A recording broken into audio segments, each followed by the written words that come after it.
ಸ್ನೇಹಿತರೆ ನಮಸ್ಕಾರ. ಗೌರಿ ಶಕ್ಕಿ ಸ್ಟುಡಿಯೋದ ವಿಶೇಷ ಕಾರ್ಯಕ್ರಮ ಫ್ಯಾಮಿಲಿ ಡಾಕ್ಟರ್ ನಿಮಗೆಲ್ಲ ಆತ್ಮೀಯ ಸ್ವಾಗತ. ನಾನು ಗೌರಿ ಶಕ್ಕಿ. ಫ್ಯಾಮಿಲಿ ಡಾಕ್ಟರ್ ಕಾರ್ಯಕ್ರಮದಲ್ಲಿ ಇವತ್ತು ನಮ್ಮೊಂದಿಗಿದ್ದಾರೆ ವಿಜಯನಗರದ ಹೊಸಹಳ್ಳಿಯಲ್ಲಿರುವಂಥ ಆಕ್ಟಿವ್ ಹೆಲ್ತ್ ಡಯಾಬಿಟಿಸ್ ಸೆಂಟರ್ ಈ ಒಂದು ಸಂಸ್ಥೆಯ ಮುಖ್ಯಸ್ಥರಾಗಿರುವಂಥ ಡಾಕ್ಟರ್ ವಾಸು ಎಚ್.ವಿ. ಅವರು. ಬನ್ನಿ ಅವ್ರನ್ನ ಸ್ವಾಗತಿಸೋಣ.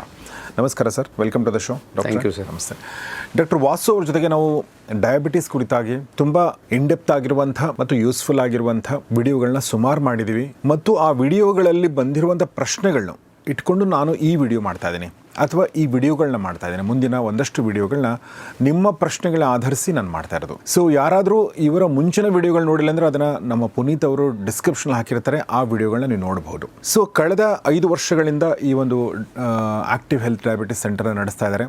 ಈ ಒಂದು ಸೆಂಟರ್ನ ಮುಖ್ಯ ಉದ್ದೇಶ ಅಥವಾ ಮುಖ್ಯ ಕೆಲಸ ಏನಂದರೆ ಡಯಾಬಿಟಿಸ್ನ ರಿವರ್ಸಲ್ ಮಾಡೋದು, ಅಂದರೆ ಇಲ್ಲದೇ ಇರುವ ಹಾಗೆ ಮಾಡುವುದು ಅಂತ ಅನ್ನೋದು ಸ್ವಲ್ಪ ಉತ್ಪ್ರೇಕ್ಷೆ ಆಗ್ಬೋದು. ಅವರು ಡಾಕ್ಟರ್ ಅದನ್ನು ಹಾಗೆ ಹೇಳ್ತಾರೆ, ನಾವು ರಿವರ್ಸಲ್ ಅಂತ ಹೇಳಲ್ಲ ಅಂಥೇಳಿ ರೆಮಿಷನ್ ಅಂತ ಕರೀತಾರೆ. ಕರೆಕ್ಟು. ಅದು ಒಬ್ಬ ಒಳ್ಳೆ ಡಾಕ್ಟರ್ನ ಗುಣ ಲಕ್ಷಣ ಅಂತ ನನಗನ್ಸುತ್ತೆ. ತುಂಬ ಸೈಂಟಿಫಿಕ್ ಆಗಿ ಲಾಜಿಕಲ್ ಆಗಿ ಮಾತಾಡಬೇಕಾಗತ್ತೆ. ಸೊ ಆ ದೃಷ್ಟಿಯಿಂದ ಆ ವಿಡಿಯೋಗಳಲ್ಲಿ ಬಂದಿರೋ ಪ್ರಶ್ನೆಗಳನ್ನ ಇಟ್ಕೊಂಡು ನಾನು ಮಾಡ್ತಾಯಿದ್ದೀನಿ. ಇದರಲ್ಲಿ ಒಂದು ಪ್ರಶ್ನೆ ಬಂದಿರುವಂಥದ್ದು, ನಾನು ಯಾರ ಹೆಸರು ಕೂಡ ಹೇಳ್ತಾ ಇಲ್ಲ, ಹಾಗೆ ಪ್ರಶ್ನೆಗಳು ಮಾತ್ರ ತಗೋತಾ ಇದ್ದೀನಿ. ಮೊದಲನೇ ಪ್ರಶ್ನೆ ಇರುವಂಥದ್ದು, ಸರ್ ನನಗೆ 33 ವರ್ಷ, ಶುಗರ್ ಇದೆ, BP ಇದೆ, ನಾನು ಮಗು ಮಾಡಿಕೊಳ್ಳಬಹುದಾ ಅನ್ನೋದು ಪ್ರಶ್ನೆ. ಅದೇ ಆ ಪ್ರಶ್ನೆ ಕೇಳಿರ್ತಕ್ಕಂಥವ್ರು ಮಹಿಳೆನ ಅಥವಾ ಪುರುಷರ ಅಂತ ಗೊತ್ತಿಲ್ಲ. ಏನೇ ಇದ್ದರೂ ಕೂಡ ಶುಗರ್ ಮತ್ತು BP ಇರೋವಂಥದ್ದು ಕಾರಣಕ್ಕಾಗಿಯೇ ಮಕ್ಕಳು ಮಾಡ್ಕೋಬಾರ್ದು ಅಂತ ಏನೂ ಇಲ್ಲ. ಮಕ್ಕಳು ಮಾಡ್ಕೋಬೋದು, ಆದರೆ ಶುಗರ್ ಮತ್ತು BP ಸರಿಯಾದ ರೀತಿಯಲ್ಲಿ ಕಂಟ್ರೋಲ್ ಮಾಡ್ಕೊಳ್ಳೋವಂಥ ಅಗತ್ಯ ಇರುತ್ತೆ. ಮಹಿಳೆಯರಿಗೆ ಆ ಮುಂಚೆ ಡಯಾಬಿಟಿಸ್ ಇಲ್ಲದೇ ಇದ್ದರೂ ಕೂಡ ಕೆಲವರಿಗೆ ಗರ್ಭಿಣಿಯಾಗಿರುವಂಥ ಸಂದರ್ಭದಲ್ಲಿ ಡಯಾಬಿಟಿಸ್ ಬರುತ್ತೆ. ಇದನ್ನು ನಾವು ಜೆಸ್ಟೇಷನಲ್ ಡಯಾಬಿಟಿಸ್ ಅಂತ ಕರಿತೀವಿ. ಗರ್ಭಿಣಿ ಇರುವಂಥ ಸಂದರ್ಭದಲ್ಲಿ ಬರುವಂಥ ಡಯಾಬಿಟಿಸು ಬಹುಪಾಲು ಜನರಿಗೆ ಡೆಲಿವರಿ ಆದಮೇಲೆ ಆ ಡಯಾಬಿಟಿಸು ಹೋಗ್ಬಿಡುತ್ತೆ. ಆದರೆ ಯಾರಿಗೆ ಜೆಸ್ಟೇಷನಲ್ ಡಯಾಬಿಟಿಸ್ ಬಂದಿರುತ್ತೆ ಅವರಿಗೆ ನಂತರದಲ್ಲಿ ಮತ್ತೆ ಡಯಾಬಿಟಿಸ್ ಟೈಪ್ 2 ಡಯಾಬಿಟಿಸ್ ಬರುವಂಥ ಸಾಧ್ಯತೆ ಜಾಸ್ತಿ ಇರುತ್ತೆ. ಹಾಗಾಗಿ ಈ ರೀತಿಯಲ್ಲಿ ಇರ್ತಕ್ಕಂಥವ್ರು ಲೈಫ್ ಸ್ಟೈಲ್ ಚೇಂಜಸ್ನ ಮಾಡ್ಕೊಳ್ಳೋದು, ಅಂದರೆ ಅವ್ರ ಜೀವನ ಶೈಲಿಯಲ್ಲಿ ಕೂಡ ಬದಲಾವಣೆಗಳನ್ನು ಮಾಡಿಕೊಂಡು ಮತ್ತೆ ದೀರ್ಘಕಾಲ ಡಯಾಬಿಟಿಸ್ ಇಲ್ಲದೇ ಇರೋ ಹಾಗೆ ನೋಡ್ಕೊಳ್ಳೋವಂಥದ್ದು ಅಗತ್ಯ ಇರುತ್ತೆ. ಈ ಸದ್ಯ ನಿಮಗೆ ಡಯಾಬಿಟಿಸ್ ಮತ್ತು ಹೈಪರ್ ಟೆನ್ಷನ್ BP ಇದ್ದರೆ ಅದನ್ನು ಮೊದಲಿಗೆ ಸರಿಯಾದ ರೀತಿಯಲ್ಲಿ ತೋರಿಸ್ಕೋಬೇಕು. ಮತ್ತು ಸಾಧ್ಯ ಆದರೆ ನೀವು ಜೀವನ ಶೈಲಿಯಲ್ಲಿ ಬದಲಾವಣೆ ಮಾಡ್ಕೊಳ್ಳೋದ್ರ ಮುಖಾಂತರ, ಡಯಟ್ನಲ್ಲಿ ಸರಿಯಾಗಿ ಮಾಡ್ಕೊಳ್ಳೋದ್ರ ಮುಖಾಂತರ ನಿಮಗೆ ಟೈಪ್ 2 ಡಯಾಬಿಟಿಸೇ ಇದ್ದರೆ ಅದನ್ನು ರೆಮಿಷನ್ ಅಂತ ಏನು ಹೇಳಿದ್ವಿ, ಅಂದರೆ ಮಾತ್ರೆಗಳಿಲ್ಲದೆ ಅದನ್ನು ಮ್ಯಾನೇಜ್ ಮಾಡ್ಕೊಳ್ಳುವಂಥ ಪರಿಸ್ಥಿತಿಗೆ ಕೂಡ ಬರೋಕ್ಕೆ ಸಾಧ್ಯ ಇದೆ. ನಾವು ಬೇಕಾದಷ್ಟು ಜನ ಆ ರೀತಿಯಲ್ಲಿ ನಮ್ಮ ಕ್ಲಿನಿಕ್ಗೆ ಬಂದವರು ಇದ್ದಾರೆ. ಆದರೆ ನಿಮ್ಮ ಪರಿಸ್ಥಿತಿಯಲ್ಲಿ ಏನು ಅನ್ನೋದನ್ನು ನೋಡಬೇಕು ಅಂದರೆ ನಿಮಗೆ ಬ್ಲಡ್ ಟೆಸ್ಟ್ ಮಾಡಬೇಕು, ನೋಡಬೇಕು, ಆ ನಂತರನೇ ತೀರ್ಮಾನ ತೆಗೆದುಕೊಳ್ಳೋಕೆ ಸಾಧ್ಯ ಆಗುತ್ತೆ. ಇನ್ ಎನಿ ಕೇಸ್ ನೀವು ಮಕ್ಕಳು ಮಾಡ್ಕೊಳ್ಳೇಬಾರ್ದು ಅಂತ ಏನೂ ಇಲ್ಲ. ಎಸ್, ಒಂದು ನೀವು ಬಹುಶಃ ಹೆಣ್ಮಗಳು ಆಗಿರ್ಬೋದು ಅನ್ನೋ ದೃಷ್ಟಿಯಿಂದ ಒಂದು ಮಾತುಗಳನ್ನ ಹೇಳಿದ್ರಿ ನೀವು. ಓಕೆ, ಗಂಡಸು ಆಗಿದ್ದರೆ ಅವರು ಒಂದು ವೇಳೆ ಪ್ರಶ್ನೆ ಕೇಳಿದವರು, ಸೊ ಅವ್ರಿಗೆ ಇನ್ನೂ ಕಡಿಮೆ ಕಾಂಪ್ಲಿಕೇಶನ್ಸ್ ಅಂತ ನೀವು ಹೇಳ್ತೀರಾ? ಹೌದು, ಇನ್ನೂ ಕಡಿಮೆ ಕಾಂಪ್ಲಿಕೇಶನ್ನು, ಆದರೆ ಬೇರೆ ಬೇರೆ ಥರದ ಕಾಂಪ್ಲಿಕೇಶನ್ಸ್ ಇವೆ, ಏನೂ ಇಲ್ಲ ಅಂತಲ್ಲ. ಅಂದರೆ ನಿಮಗೆ ಒಂದು ಅನಿಯಂತ್ರಿತ ಡಯಾಬಿಟೀಸ್ ಇದ್ದರೆ, ಅನ್ಕಂಟ್ರೋಲ್ಡ್ ಡಯಾಬಿಟೀಸ್ ಇದ್ದರೆ ಲೈಂಗಿಕ ಆಸಕ್ತಿ ಕಡಿಮೆ ಆಗುವಂಥದ್ದು ಕೂಡ ಇರುತ್ತೆ. ಈ ರೀತಿ ಬೇರೆ ಸಮಸ್ಯೆಗಳಿವೆ. ಆದರೆ ಮಹಿಳೆಗೆ ಡಯಾಬಿಟಿಸ್ ಇದ್ದಾಗ ಖಂಡಿತವಾಗ್ಲೂ ಕೂಡ ಕಾಂಪ್ಲಿಕೇಶನ್ಸ್ ಇರ್ತವೆ. ಆದರೆ ಅದರ ಅರ್ಥ ಡಯಾಬಿಟಿಸ್ ಇದ್ದವ್ರಿಗೆ ಮಕ್ಕಳು ಮಾಡ್ಕೋಬಾರ್ದು ಅಂತೇನೂ ಇಲ್ಲ. ಬೇಕಾದಷ್ಟು ಜನರಿಗೆ ನಾನು ಆಗಲೇ ಹೇಳಿದಾಗೆ ಗರ್ಭಿಣಿ ಆಗಿದ್ದ ಕಾರಣಕ್ಕಾಗಿ ಕೂಡ ಡಯಾಬಿಟಿಸ್ ಬರ್ತದೆ. ಅದನ್ನು ಸರಿಯಾದ ರೀತಿಯಲ್ಲಿ ಮ್ಯಾನೇಜ್ ಮಾಡೋಕ್ಕೆ ಸಾಧ್ಯ ಆಗುತ್ತೆ. ಎಸ್, ಆಮೇಲೆ ಗಂಡ ಹೆಂಡತಿ ಇಬ್ರಿಗೂ ಇದ್ದರೂ ಅಥವಾ ಹೆಂಡತಿಗಿದ್ದು ಅಥವಾ ಗಂಡನಿಗಿದ್ದರೂ ಕೂಡ ಮಕ್ಕಳಿಗೆ ಬರ್ತಂತೆ ಏನೂ ಇಲ್ಲ. ಎಸ್, ಇಲ್ಲ. ಆದರೆ ಸಾಮಾನ್ಯವಾಗಿ ತಂದೆ ತಾಯಂದರಿಗೆ ಡಯಾಬಿಟಿಸ್ ಇದ್ದಾಗ ಮಕ್ಕಳಿಗೆ ಅದು ಬರುವಂಥ ಸಾಧ್ಯತೆ ಜಾಸ್ತಿ ಆಗುತ್ತೆ. ಇದಕ್ಕೆ ಜೀನ್ಸ್ ಅಥವಾ ಹೆರಿಡಿಟ್ರಿ ಕಾರಣ ಮಾತ್ರ ಅಲ್ಲದೆ ಒಂದು ರೀತಿಯ ಜೀವನ ಶೈಲಿ ಕೂಡ ತಂದೆ ತಾಯಂದರಿಂದ ಮಕ್ಕಳಿಗೆ ಅದರದ್ದೊಂದು ಅದೇ ರೀತಿಯಲ್ಲಿ ಮುಂದುವರಿಯುವಂಥ ಪ್ರೇರೇಪಣೆ ಇರ್ತದೆ. ಅಂದರೆ ಟೈಪ್ 2 ಡಯಾಬಿಟಿಸ್ ಬರೋ ಸಾಧ್ಯತೆ ಇದೆ. ಅದು 45 ವರ್ಷನೋ 30 ವರ್ಷ ಆದಮೇಲೆ ಅವ್ರ ಲೈಫ್ ಸ್ಟೈಲ್ ಕೂಡ ಕೆಟ್ಟದಾಗಿದ್ದರೆ, ತಂದೆ ತಾಯಿಗಳ ಥರನೇ ಅಥವಾ ತಂದೆ ತಾಯಿಗಳ ವಿರುದ್ಧವಾಗಿ ಏನೋ ಒಂಥರ ಇದ್ದರೆ ಅವ್ರಿಗೂ ಕೂಡ ಬರುವಂಥ ಸಾಧ್ಯತೆ ಇದೆ.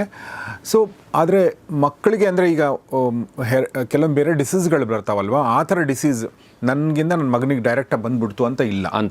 ಹುಟ್ಟಿದ ತಕ್ಷಣ ಮಗುವಿಗೆ ಡಯಾಬಿಟಿಸ್ ಬರುತ್ತಾ ಅಂದರೆ ಇಲ್ಲ. ಆ ಮಗುವಿಗೆ ಬರದೇ ಇರೋ ಸಾಧ್ಯತೆನೂ ಇದೆ ಅವರು ಆ ಮಗು ತನ್ನ ಲೈಫ್ ಸ್ಟೈಲ್ನ ಚೆನ್ನಾಗಿ ಇಟ್ಕೊಂಡಾಗ. ಹೌದು, ತಂದೆ ತಾಯಂದಿರಿಗೆ ಇಲ್ವೇ ಇಲ್ಲ ಅಂದಾಗಲೂ ಕೂಡ ಮಕ್ಕಳಿಗೆ ಬರೋ ಸಾಧ್ಯತೆ ಕೂಡ. ಎಸ್. ಸೊ ನಿಮ್ಮ ಪ್ರಶ್ನೆಗೆ ಉತ್ತರ ಸಿಕ್ಕಿದೆ ಅಂತ ಅನ್ಕೋತೀನಿ. ಆದರೆ ನಿಮ್ಮ ಪ್ರಶ್ನೆಗೆ ಸಂಪೂರ್ಣ ಉತ್ತರ ಕೊಡೋಕ್ಕೆ ಸಾಧ್ಯ ಇಲ್ಲ. ಯಾಕೆಂದರೆ ನೀವು ಗಂಡು ಹೆಣ್ಣು ಅನ್ನೋದು ಗೊತ್ತಿಲ್ಲ, ಮತ್ತು ನಿಮ್ಮ ಡಯಾಬಿಟಿಸ್ ಆಗಲಿ BP ಆಗಲಿ ಯಾವ ಪ್ರಮಾಣದಲ್ಲಿ ಅನ್ನೋದು ಕೂಡ ನಮಗೆ ಗೊತ್ತಿಲ್ಲ, ಅಂದರೆ ಡಾಕ್ಟರ್ ಗೊತ್ತಿಲ್ಲ. ಹೀಗಾಗಿ ಅದನ್ನೆಲ್ಲವನ್ನು ಟೆಸ್ಟ್ ಮಾಡಿಕೊಂಡು ನಿಮ್ಮ ಮುಂದಿನ ನಿರ್ಧಾರಗಳನ್ನ ಕೈಗೊಳ್ಳಿ ಅಂತ ಹೇಳ್ತೀನಿ. ಅದರ ಜೊತೆಗೆ ನೀವು ಈ ಒಂದು ರೆಮಿಷನ್ ಮಾಡ್ಕೋಬೇಕು ಅಥವಾ ಮಾತ್ರೆಗಳಿಲ್ಲದೆ ನಿಮ್ಮ ಡಯಾಬಿಟಿಸ್ನ ನಿಯಂತ್ರಣ ಮಾಡಿಕೊಳ್ಳೋಕ್ಕೆ ಸಾಧ್ಯ ಆಗಬೇಕು ಅಂದರೆ ನೀವು ಆ್ಯಕ್ಟಿವ್ ಹೆಲ್ತ್ ಡಯಾಬಿಟಿಸ್ ಸೆಂಟರ್ನ ಅವ್ರನ್ನ ಸಂಪರ್ಕಿಸಬಹುದು. ಅವರ ಫೋನ್ ನಂಬರ್ನ ನಾನು ಡಿಸ್ಕ್ರಿಪ್ಷನಲ್ಲಿ ಹಾಕಿರ್ತೀನಿ. ಇದನ್ನು ಇಬ್ಬರು ಪ್ರಶ್ನೆ ಕೇಳಿದ್ದಾರೆ, ಹೀಗಾಗಿ ನೀವು 2 ಪ್ರಶ್ನೆಗಳನ್ನ ನಾನು ತಗೋಬೋದು ಅಂತ ಅನ್ಕೋತೀನಿ. ಆ ಪ್ರಶ್ನೆ ಏನು ಅಂದರೆ, ನಾನು 36 ವರ್ಷ, ನನಗೆ 36 ವರ್ಷ, 50 kg ಇದ್ದೀನಿ. ಅಂದರೆ ತುಂಬ ಕಡಿಮೆ ವೆಯ್ಟ್ ಅಂತ ಹೇಳ್ಬೋದಾ? 36 ವರ್ಷ ಅಂದರೆ 50 kg ಅಂದರೆ? ಇಲ್ಲ, ಅದು ವರ್ಷದ ಮೇಲೆಲ್ಲ ಅವ್ರು ಎಷ್ಟು ಹೈಟ್ ಇದ್ದಾರೆ ಅನ್ನೋದ್ರ ಮೇಲೆ ಅವ್ರು ಎಷ್ಟು ವೆಯ್ಟ್ ಇರಬೇಕು ಅಂತ ಇರುತ್ತೆ. ಕರೆಕ್ಟ್, ಅವರು ಹೈಟ್ ಬರೋದಿಲ್ಲ. ನೋಡೋಕ್ಕೆ ವೀಕ್ ಅನಿಸುತ್ತದೆ. ನಾನೇನು ಸ್ವೀಟ್ ತಿಂತಾ ಇಲ್ಲ, ಅನ್ನ ತಿಂತಾ ಇಲ್ಲ, ಬರೀ ಮುದ್ದೆನೇ ತಿಂತೀನಿ. ಕೆಲಸಕ್ಕೆ ಹೋದಾಗ 3 ಸಾರಿ ಟೀ ಮಾತ್ರ ಕುಡಿತೀನಿ, ಆದರೂ ಸಕ್ಕರೆ ಕಾಯಿಲೆ ಇದೆ, ಪರಿಹಾರ ಏನು? ಇನ್ನೊಂದು ಪ್ರಶ್ನೆ ನನಗೆ ಗೊತ್ತಿಲ್ಲ, ಇದನ್ನು ಮಿಕ್ಸ್ ಮಾಡ್ಬೋದಾ ಅಂತ ನಾನು ಒಂದ್ಸಲ ಹೇಳ್ತೀನಿ. ತುಂಬ ಸುಸ್ತು ಮತ್ತು ಅರೆನಿದ್ರೆಯಿಂದ ಕೂಡಿದಂತೆ ಆಗುತ್ತದೆ, ಜೊತೆಗೆ ತುಂಬ ಶುಗರ್ ಕೂಡ ಇದೆ. ಇದು 2 ಬೇರೆ ಬೇರೆದು, ಗುಣಪಡಿಸಿಕೊಳ್ಳಬಹುದಾ ಅನ್ನೋದು ಪ್ರಶ್ನೆ. ಮೊದಲನೇ ಪ್ರಶ್ನೆ ಮೊದಲಿಗೆ ನೋಡೋಣ. ಅವ್ರ ಪ್ರಕಾರ ಅವ್ರು ವೀಕ್ ಆಗಿದ್ದೀನಿ ಅಂತ ಹೇಳಿ, ತುಂಬ ಜನ ವೀಕ್ ಅನ್ನೋದನ್ನ ಸಣ್ಣಕ್ಕಿರೋದನ್ನ ವೀಕ್ ಅಂತ ಕರೀತಾರೆ. ಹಂಗಾಗಿ ಸಣ್ಣಕ್ಕಿದ್ದೀನಿ ಮತ್ತು ನಾನು ಮುದ್ದೆ ಮಾತ್ರ ತಿಂತಾ ಇದ್ದೀನಿ, ಅನ್ನ ತಿಂತಾ ಇಲ್ಲ, ಮತ್ತು 3 ಸರಿ ಟೀ ಕುಡಿತೀನಿ, ಆದರೂ ನನಗೆ ಯಾಕೆ ಶುಗರ್ ಜಾಸ್ತಿ ಇದೆ. ಆಮೇಲೆ ಶುಗರ್ಲೆಸ್ ಟೀ ಕುಡಿತಾರೆ ಅನ್ನೋದು ಕೂಡ ಹೇಳಿಲ್ಲ ಅವರು. ಸೊ ಇದರಲ್ಲಿ ಅನ್ನಕ್ಕೂ ಮತ್ತು ಮುದ್ದೆಗೂ ದೊಡ್ಡ ವ್ಯತ್ಯಾಸ ಇದೆ ಅಂತ ಅವ್ರ ಭಾವನೆ. ತುಂಬ ಜನರ ಭಾವನೆ ಹೇಗಿದೆ, ನಮ್ಮಲ್ಲಿ ಬರುವಂಥ ಪೇಷಂಟ್ಗೂ ಕೂಡ ನಾವು ಅಕ್ಕಿ, ರಾಗಿ, ಗೋಧಿ, ಜೋಳ ಮತ್ತು ಹಣ್ಣುಗಳು ಸಿಕ್ಕಾಪಟ್ಟೆ ತಿನ್ನೋದು, ಸ್ವೀಟ್ಸ್ ತಿನ್ನೋದು, ಇವೆಲ್ಲದರಲ್ಲೂ ಕೂಡ ಶುಗರ್ ಇರುತ್ತೆ ಅಂತ ಹೇಳಿದಾಗ ಮುದ್ದೆಯಲ್ಲಿ ಇರ್ಲಿಕ್ಕಿಲ್ವಲ್ಲ ಅಂತ ಇರುತ್ತೆ. ಮತ್ತು ನಾನು ಅನ್ನ ತಿಂತಾ ಇಲ್ಲ, ಚಪಾತಿ ತಿಂತಾ ಇದ್ದೀನಿ ಅನ್ನೋ ರೀತಿಯಲ್ಲಿ ಭಾಳ ಜನರ ಅಭಿಪ್ರಾಯ ಇರುತ್ತೆ. ನಾವು ಅಲ್ಲಿ ಮಾತಾಡ್ತಾ ಇರೋದು ಕಾರ್ಬೋಹೈಡ್ರೇಟ್ ಬಗ್ಗೆ, ಶರ್ಕರ ಪಿಷ್ಟದ ಬಗ್ಗೆ. ಈ ಪಿಷ್ಟ ಇದು ಅಕ್ಕಿ, ರಾಗಿ, ಗೋಧಿ, ಜೋಳ ಎಲ್ಲದರಲ್ಲೂ ಕೂಡ ಒಂದೇ ಇರುತ್ತೆ. ಮುದ್ದೆ ತಿಂದಾಗಲೂ ಕೂಡ ನಿಮಗೆ ಶುಗರು ರೈಸ್ ಆಗುತ್ತೆ. ಇನ್ಫ್ಯಾಕ್ಟ್ ಕೆಲವರಿಗೆ ನೀವು ಕೆಂಪಕ್ಕಿ ಅನ್ನ ತಿಂದಾಗ ಎಷ್ಟು ಶುಗರ್ ರೈಸ್ ಆಗುತ್ತೋ ಅದಕ್ಕಿಂತ ಜಾಸ್ತಿ ರಾಗಿ ಮುದ್ದೆ ತಿಂದಾಗ ಜಾಸ್ತಿ ಆಗುತ್ತೆ. ರಾಗಿ ಗಂಜಿ ಕುಡಿದ್ರೆ ಇನ್ನೂ ಜಾಸ್ತಿ ಆಗುತ್ತೆ. ಹಾಗಾಗಿ ಇದನ್ನು ನಾವು ಅವ್ರಿಗೆ ನೀವು ಟೆಸ್ಟ್ ಮಾಡ್ಕೊಂಡು ನೋಡ್ಕೊಳ್ಳಿ ಅಂತ ಹೇಳ್ತೀವಿ. ಟೆಸ್ಟ್ ಮಾಡ್ಕೊಂಡು ನೋಡ್ಕೊಂಡಾಗ ಮಾತ್ರ ಅವ್ರಿಗೆ ನಾನು ಪೂರಾ ಕೆಂಪಕ್ಕಿಯನ್ನು ತಿಂದಾಗ ಅಥವಾ ಕಾಳು ತಿಂದಾಗ ನನಗೆ ಎಷ್ಟಿತ್ತು, ರಾಗಿ ಮುದ್ದೆ ತಿಂದಾಗ ಅದಕ್ಕಿಂತ ತುಂಬ ಜಾಸ್ತಿ ಇತ್ತು ಅಂತ ಗೊತ್ತಾಗುತ್ತೆ. ಅಲ್ಲಿವರೆಗೂ ಅವರು ಕನ್ವಿನ್ಸ್ ಆಗೋಲ್ಲ, ಇದು ಇರುತ್ತೆ. ಎನಿವೆ, ಈ ಪೇಷಂಟ್ ವಿಚಾರಕ್ಕೆ ಬರೋದಾದರೆ ನಿಮಗೆ ಖಂಡಿತವಾಗ್ಲೂ ಒಂದು ಡಯಾಬಿಟಿಸ್ ಇದೆ. ಸಣ್ಣಕ್ಕಿದ್ದೀರಿ ಅಂತಂದರೆ ಯಾವ ಟೈಪ್ ಡಯಾಬಿಟಿಸ್ ಇದೆ ಅಂತ ನೋಡಬೇಕು. ಸಾಮಾನ್ಯ ಟೈಪ್ 1 ಮತ್ತು ಟೈಪ್ 2 ಡಯಾಬಿಟಿಸ್ ಬಗ್ಗೆ ನಾವು ಮಾತಾಡ್ತಾ ಇರ್ತೀವಿ. ಆದರೆ ಟೈಪ್ 1.5 ಅಂತ ನಾವು ಒಂದನ್ನು ಕರಿತೀವಿ, ಲ್ಯಾಡಾ ಅಂತ, ಲೇಟೆಂಟ್ ಆಟೋ ಇಮ್ಯೂನ್ ಡಯಾಬಿಟಿಸ್ ಇನ್ ಅಡಲ್ಟ್ಸ್ ಅಂತ. ನಾವು ನೋಡಿರೋದು ತುಂಬ ಸಣ್ಣಕ್ಕಿರುವಂಥ ಭಾಳ ಜನರಿಗೆ ಅವ್ರ ದೇಹದಲ್ಲಿ ಇನ್ಸುಲಿನ್ ಪ್ರಮಾಣ ಕೂಡ ತುಂಬ ಕಡಿಮೆ ಇರುತ್ತೆ. ಆ ರೀತಿಯಲ್ಲೂ ಕೂಡ ಇರುವಂಥ ಸಾಧ್ಯತೆ ಇರುತ್ತೆ. ಬಟ್ ಇನ್ ಎನಿ ಕೇಸ್ ನೀವು ಏನು ವಿವರಗಳನ್ನು ಕೊಟ್ಟಿದ್ದೀರಿ ಅದನ್ನು ನೋಡಿದ್ರೆ ತನ್ನಂತೆ ತಾನೇ ಶುಗರ್ ಕಡಿಮೆ ಇದ್ಬಿಡಬೇಕು ಅಂತ ಏನೂ ಅನಿಸೋದಿಲ್ಲ. ನಿಮ್ಮ ಆಹಾರ ಕ್ರಮ ಸರಿ ಇಲ್ಲದೆ ಇರ್ಬೋದು, ಮುದ್ದೆ ಅಷ್ಟೇ ತಿಂದರೂ ಕೂಡ ಅದರಿಂದ ಒಳ್ಳೆಯದಾಗುತ್ತೆ ಅಂತಿಲ್ಲ. ಬದಲಿಗೆ ನೀವು ಇದ್ರ ಹೊರತಾಗಿ ಇನ್ನೂ ಏನೇನು ತಿಂತೀರಿ, ತರಕಾರಿ ಎಷ್ಟು ತಿಂತೀರಿ, ಪ್ರೋಟೀನ್ ಇರೋದು ಎಷ್ಟು ತಿಂತೀರಿ, ಕಾಳು, ಮೀನು, ಮೊಟ್ಟೆ, ಮಾಂಸ, ತರಕಾರಿ ಇವೆಲ್ಲ ಕೂಡ ಇದನ್ನು ಆಧರಿಸಿ ನಿಮ್ಮ ಆಹಾರ ಕ್ರಮ ಸರಿ ಇದೆಯಾ ಇಲ್ವಾ ಅಂತ ನಾವು ಹೇಳ್ಬೋದು. ಮತ್ತು 100ಕ್ಕೆ 100 ಭಾಗ ಆಹಾರ ಕ್ರಮವನ್ನು ಎಲ್ಲ ಸರಿ ಮಾಡ್ಕೊಂಡ್ಬಿಟ್ರೆ ಎಲ್ಲ ಬಗೆಯ ಡಯಾಬಿಟಿಸ್ಗೂ ಕೂಡ ನಾವು ಅದನ್ನು ಪೂರ್ತಿ ಕಂಟ್ರೋಲ್ ಇಟ್ಕೊಳ್ಬೋದು ಮತ್ತು ಮಾತ್ರೆ ಸ್ಟಾಪ್ ಮಾಡಿಬಿಡ್ಬೋದು ಅಂತಲೂ ಅನ್ಕೋಬಾರ್ದು. ಆ ರೀತಿಯಲ್ಲಿ ನೀವು ಕೆಲವು ಆ ರೀತಿಯಲ್ಲಿ ಅಡ್ವರ್ಟೈಸ್ಮೆಂಟ್ ಕೆಲವರು ನೋಡಿರ್ತಾರೆ, ನಿಮ್ದು ಎಂಥದೇ ಡಯಾಬಿಟಿಸ್ ಇರಲಿ ಬನ್ನಿ ನಾವು ಸರಿ ಮಾಡಿಬಿಡ್ತೀವಿ ಅಂತ. ಆ ಥರದಕ್ಕೆ ಯಾವುದೇ ಪುರಾವೆ ಇಲ್ಲ. ಅದು ಅಫ್ಕೋರ್ಸ್ ಡಯಾಬಿಟಿಸ್ ಟೈಪ್ 2 ಅದನ್ನು ನಾವು we can put into remission ಅಂತ ಹೇಳ್ತೀವಿ. ಅಂದರೆ ಮಾತ್ರೆಗಳಿಲ್ಲದೆ ಅದನ್ನು ನಿಭಾಯಿಸೋಕ್ಕಾಗೋದು ಭಾಳ ಜನರಿಗೆ ಅದು ಸಾಧ್ಯ ಆಗುತ್ತೆ, ಕೆಲವು ಜನರಿಗೆ ಅದು ಸಾಧ್ಯ ಆಗಲ್ಲ. ಸೊ ಇಲ್ಲಿ ನೀವು ಕೊಡ್ತಿರೋವಂಥ ಮಾಹಿತಿಯಿಂದ ನಿಮ್ಮ ಶುಗರ್ ಕಡಿಮೆ ಇರಬೇಕು ಅಂತ ಏನೂ ಇಲ್ಲ. ಸೊ ಅದು ಸರಿ ಇದೆಯಾ ಇಲ್ವಾ ಅನ್ನೋದನ್ನು ನಾವು ಟೆಸ್ಟ್ ಮಾಡಿ ನೋಡಬೇಕು. ನಿಮ್ಮ ದೇಹದಲ್ಲಿ ಇನ್ಸುಲಿನ್ ಪ್ರಮಾಣ ಎಷ್ಟಿದೆ ಅಂತ ನೋಡಬೇಕು. C-ಪೆಪ್ಟೈಡ್ ಅಂತ ಇನ್ನೊಂದು ಟೆಸ್ಟ್ ಮಾಡ್ತೀವಿ, ಅದೆಷ್ಟಿದೆ ಅಂತ ನೋಡಬೇಕು. ಇದರ ನಂತರ ನಿಮ್ಮ ಡಯಾಬಿಟಿಸ್ ಏನಿದೆ ಅದು ಯಾವ ಟೈಪು ಮತ್ತು ಅದನ್ನು ಮಾತ್ರೆಗಳಿಲ್ಲದೆ ನಿಭಾಯಿಸುವಂಥ ಕೋರ್ಸ್ಗೆ ನೀವು ಎಲಿಜಿಬಲ್ ಹೌದಾ ಅಲ್ವಾ ಅನ್ನೋದನ್ನು ನಾವು ನೋಡೋಕ್ಕೆ ಸಾಧ್ಯ ಆಗುತ್ತೆ. ತುಂಬ ಸುಸ್ತು, ಅರೆನಿದ್ರೆಯಿಂದ ಕೂಡಿದಂತೆ ಆಗುತ್ತದೆ, ತುಂಬ ಶುಗರ್ ಕೂಡ ಇದೆ, ಗುಣಪಡಿಸ್ಕೊಳ್ಬಹುದಾ? ಡೆಫಿನೆಟ್ಲಿ ಅದನ್ನು ನೀವು ಈ ಕಡೆಯಿಂದ ನೋಡಬೇಕು. ನಂಗೆ ತುಂಬ ಶುಗರ್ ಇದೆ, ಆಮೇಲೆ ಅರೆನಿದ್ರೆಯಿಂದ ಕೂಡಿರ್ತೀನಿ ಮತ್ತು ಸುಸ್ತಾಗಿರುತ್ತೆ ಅಂತ. ಅಂದರೆ ಇದು ತುಂಬ ಶುಗರ್ ಇದ್ದಾಗ ಏನಾಗುತ್ತೆ ಅನ್ನೋದನ್ನು ಅವರು ವಿವರಿಸ್ತಾ ಇದ್ದಾರೆ. ಶುಗರ್ ತುಂಬ ಸ್ಪೈಕ್ ಆದಾಗ ಒಂದು ರೀತಿಯಲ್ಲಿ ಸುಸ್ತಾಗುವಂಥದ್ದು ಮತ್ತು ನಿದ್ದೆ ಬಂದಂಗೆ ಆಗೋದು. ಇದು ನಮ್ಮ ಪೇಷಂಟ್ಸ್ ತುಂಬ ಜನ ಹೇಳ್ತಾರೆ, ಅಂದರೆ ನಾವು ಒಂದು 6 ತಿಂಗಳು ಕೋರ್ಸ್ ನಡೆಸೋದ್ರಿಂದ ಫಸ್ಟು ಗ್ರೂಪ್ ಸೆಷನಲ್ಲಿ ಬಂದಾಗ ಈ ಎಲ್ಲ ಸಮಸ್ಯೆ ಹೇಳಿರ್ತಾರೆ. 6 ವಾರ ಆದಮೇಲೆ ಬಂದ ತಕ್ಷಣ ನನಗೆ ಮುಂಚೆ ಮಧ್ಯಾಹ್ನ ಆದರೆ ತುಂಬ ನಿದ್ದೆ ಬರ್ತಿತ್ತು, ಊಟ ಆದ ತಕ್ಷಣ ತುಂಬ ನಿದ್ದೆ ಬರ್ತಿತ್ತು, ಈಗ ನನಗೆ ಹಂಗಿಲ್ಲ, ನಾನು ಎನರ್ಜೆಟಿಕ್ ಆಗಿದ್ದೀನಿ ಅಂತ. ಸಿಕ್ಕಾಬಟ್ಟೆ ಗ್ಲೂಕೋಸ್ ಸ್ಪೈಕ್ ಏನಾಗುತ್ತೆ, ಅದರಿಂದ ಈ ರೀತಿ ಸುಸ್ತಾಗೋದು ಮತ್ತು ಅರೆ ನಿದ್ರೆ ಥರದಲ್ಲ, ಅಂದರೆ ಒಂದು ಡ್ರೌಸಿನೆಸ್ ಇರುವಂಥದ್ದು, ಮಲಗಬೇಕು ಅಂತ ಅನ್ಸೋದು, ವಿಶೇಷವಾಗಿ ಊಟ ಆದಮೇಲೆ ನಿಮಗೆ ಅರ್ಧ ಗಂಟೆ 1 ಗಂಟೆ ನಂತರ ಮಲಗಬೇಕು ಅಂತ ಅನ್ಸೋದು, ಇವೆಲ್ಲವೂ ಕೂಡ ಮಾಮೂಲಿಯಾಗಿರುತ್ತೆ.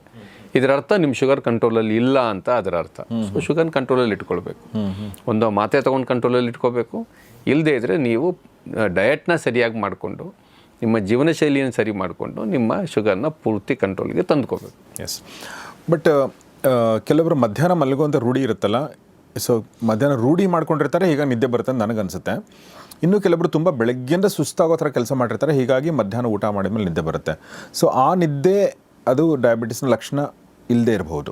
ಹೌದು, ಅದು ಊಟ ಆದಮೇಲೆ ಒಂದು ಸ್ವಲ್ಪ ಜೋಂಪು ಹತ್ತುವಂಥದ್ದು ಏನಿದೆ, ಇದು ಭಾಳ ಕಾಮನ್ ಆಗಿರುವಂಥದ್ದು. ಇದಕ್ಕೆ ಬೇರೆ ಬೇರೆ ಥಿಯರಿಗಳನ್ನು ಹೇಳಲಾಗುತ್ತೆ. ಅಂದರೆ ನಮ್ಮ ಹೊಟ್ಟೆಗೆ ಆ ಸಂದರ್ಭದಲ್ಲಿ ಜಾಸ್ತಿ ರಕ್ತ ಪರಿಚಲನೆ ಆಗುತ್ತೆ. ಅಂದರೆ ಜಠರಕ್ಕೆ ರಕ್ತ ಬೇಕು, ಜಠರ ರಸ ಉತ್ಪಾದನೆ ಆಗಬೇಕು, ಅಲ್ಲಿಂದ ಡಿಯೋಡಿನಮ್ಗೆ ಹೋದಾಗ ಕರುಳಿಗೆ ರಕ್ತ ಬೇಕು, ಪ್ಯಾನ್ಕ್ರಿಯಾಸ್ಗೆ ರಕ್ತ ಬೇಕು, ಲಿವರ್ಗೆ ರಕ್ತ ಬೇಕು.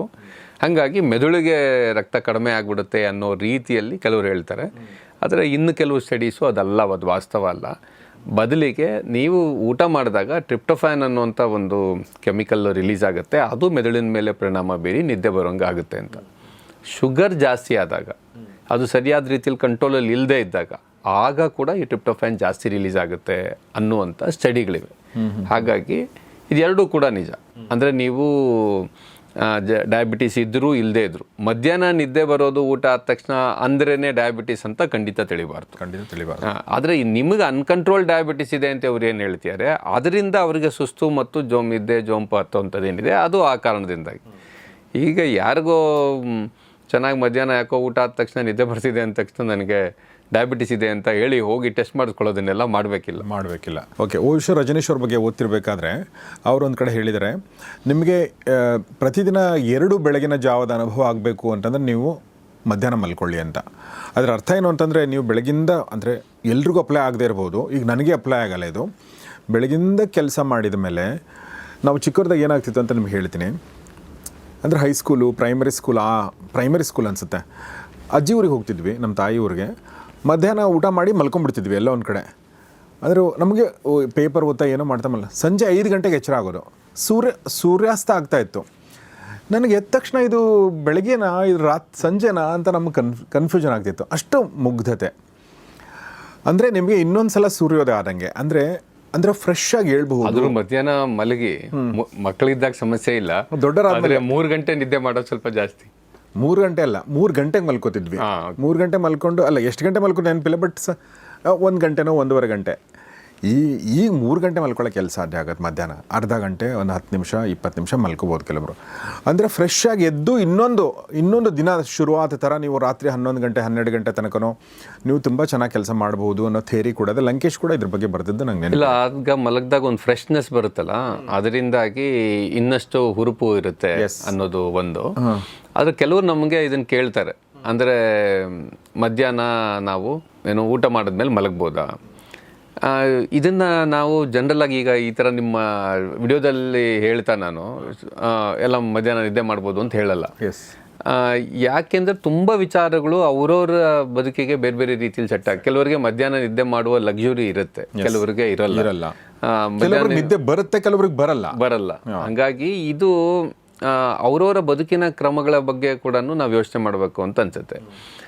ಅದು ಇಲ್ಲದೆ ನೀವು ಜನರಲ್ ಟಿಪ್ಸ್ ಹೇಳ್ಬಿಟ್ಟು ಕೆಲವರು ಅದಕ್ಕೋಸ್ಕರ ಆತಂಕ ಪಟ್ಕೊಳ್ಳೋವಂಥದ್ದು ಇರುತ್ತೆ. ಇನ್ನೂ ಕೆಲವು ವಿಚಾರ ಇದೆ. ಉದಾಹರಣೆಗೆ ಎಷ್ಟು ನೀರು ಕುಡಿಬೇಕು ಅಂತ ಕೇಳ್ತಾರೆ. 2.5 ಲೀಟ್ರ್ ಒಂದು ದಿನಕ್ಕೆ ನೀರು ಕುಡಿಬೇಕು ಅನ್ನುವಂಥ ಜನರಲ್ ಸೂತ್ರನ ಅವರು ನಿರೀಕ್ಷೆ ಮಾಡ್ತಿರ್ತಾರೆ.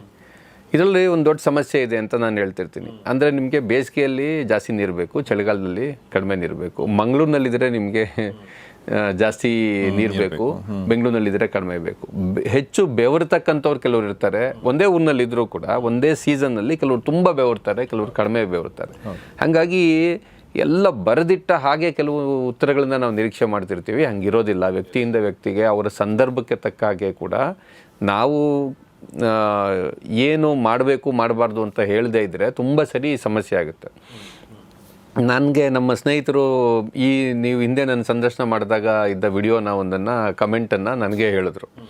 ಅದೇನೆಂದರೆ, ನೀವೆಲ್ಲರಿಗೂ ಆಗ್ಬೋದಾಗಿರುವಂಥ ಒಂದು ಚಿಕಿತ್ಸೆಯನ್ನು ಹೇಳಿಲ್ಲ ಇದರೊಳಗಡೆ ಅಂತ. ಹಂಗೆ ಹೇಳಿಬಿಟ್ರೆ ದೊಡ್ಡ ಸಮಸ್ಯೆ. ನಾನು ನನ್ನ ಪೇಷಂಟ್ಸ್ಗೂ ಕೂಡ ಹೇಳ್ತಾ ಇರ್ತೀನಿ, ಅಂದರೆ ಈ ಥರ ಡಯಟ್ನ ಈ ಥರ ಪಾಲಿಸ್ಬೇಕು ಅನ್ನೋದನ್ನು ನಾನು ಪೂರ್ತಿ ವಿವರಿಸಿದ ಮೇಲೆ ಭಾಳ ಜನ ಅದನ್ನು ಕೇಳಲ್ಲ ಪ್ರಶ್ನೆಯನ್ನು, ಅವ್ರು ಅಸ್ಯೂಮ್ ಮಾಡ್ಕೊಂಬಿಡ್ಬೋದು. ಅಂದರೆ ನಾನು ಮನೇಲಿರೋ ಎಲ್ರಿಗೂ ಈ ಡಯಟ್ ಹೇಳ್ಬೋದಾ ಇಲ್ವಾ, ಪಕ್ಕದ ಮನೆಯವ್ರಿಗೆ ಇದೇ ಡಯಟ್ನ ಹೇಳಲ್ಲ ನಾನು, ಅವ್ರಿಗೂ ಡಯಾಬಿಟಿಸ್ ಇದೆ ಅಂತಂದರೆ ಅಂತ. ಆವಾಗ ನಾನು ಹೇಳ್ತೀನಿ, ಇಲ್ಲ ಹಂಗೆ ಹೇಳಬಾರ್ದು. ಯಾಕಂದರೆ ಪಕ್ಕದ ಮನೆಯವರ ಹೆಲ್ತ್ ಕಂಡೀಷನ್ ಏನು ಅಂತ ನಿಮಗೆ ಗೊತ್ತಿಲ್ಲದೆ ಇರ್ಬೋದು.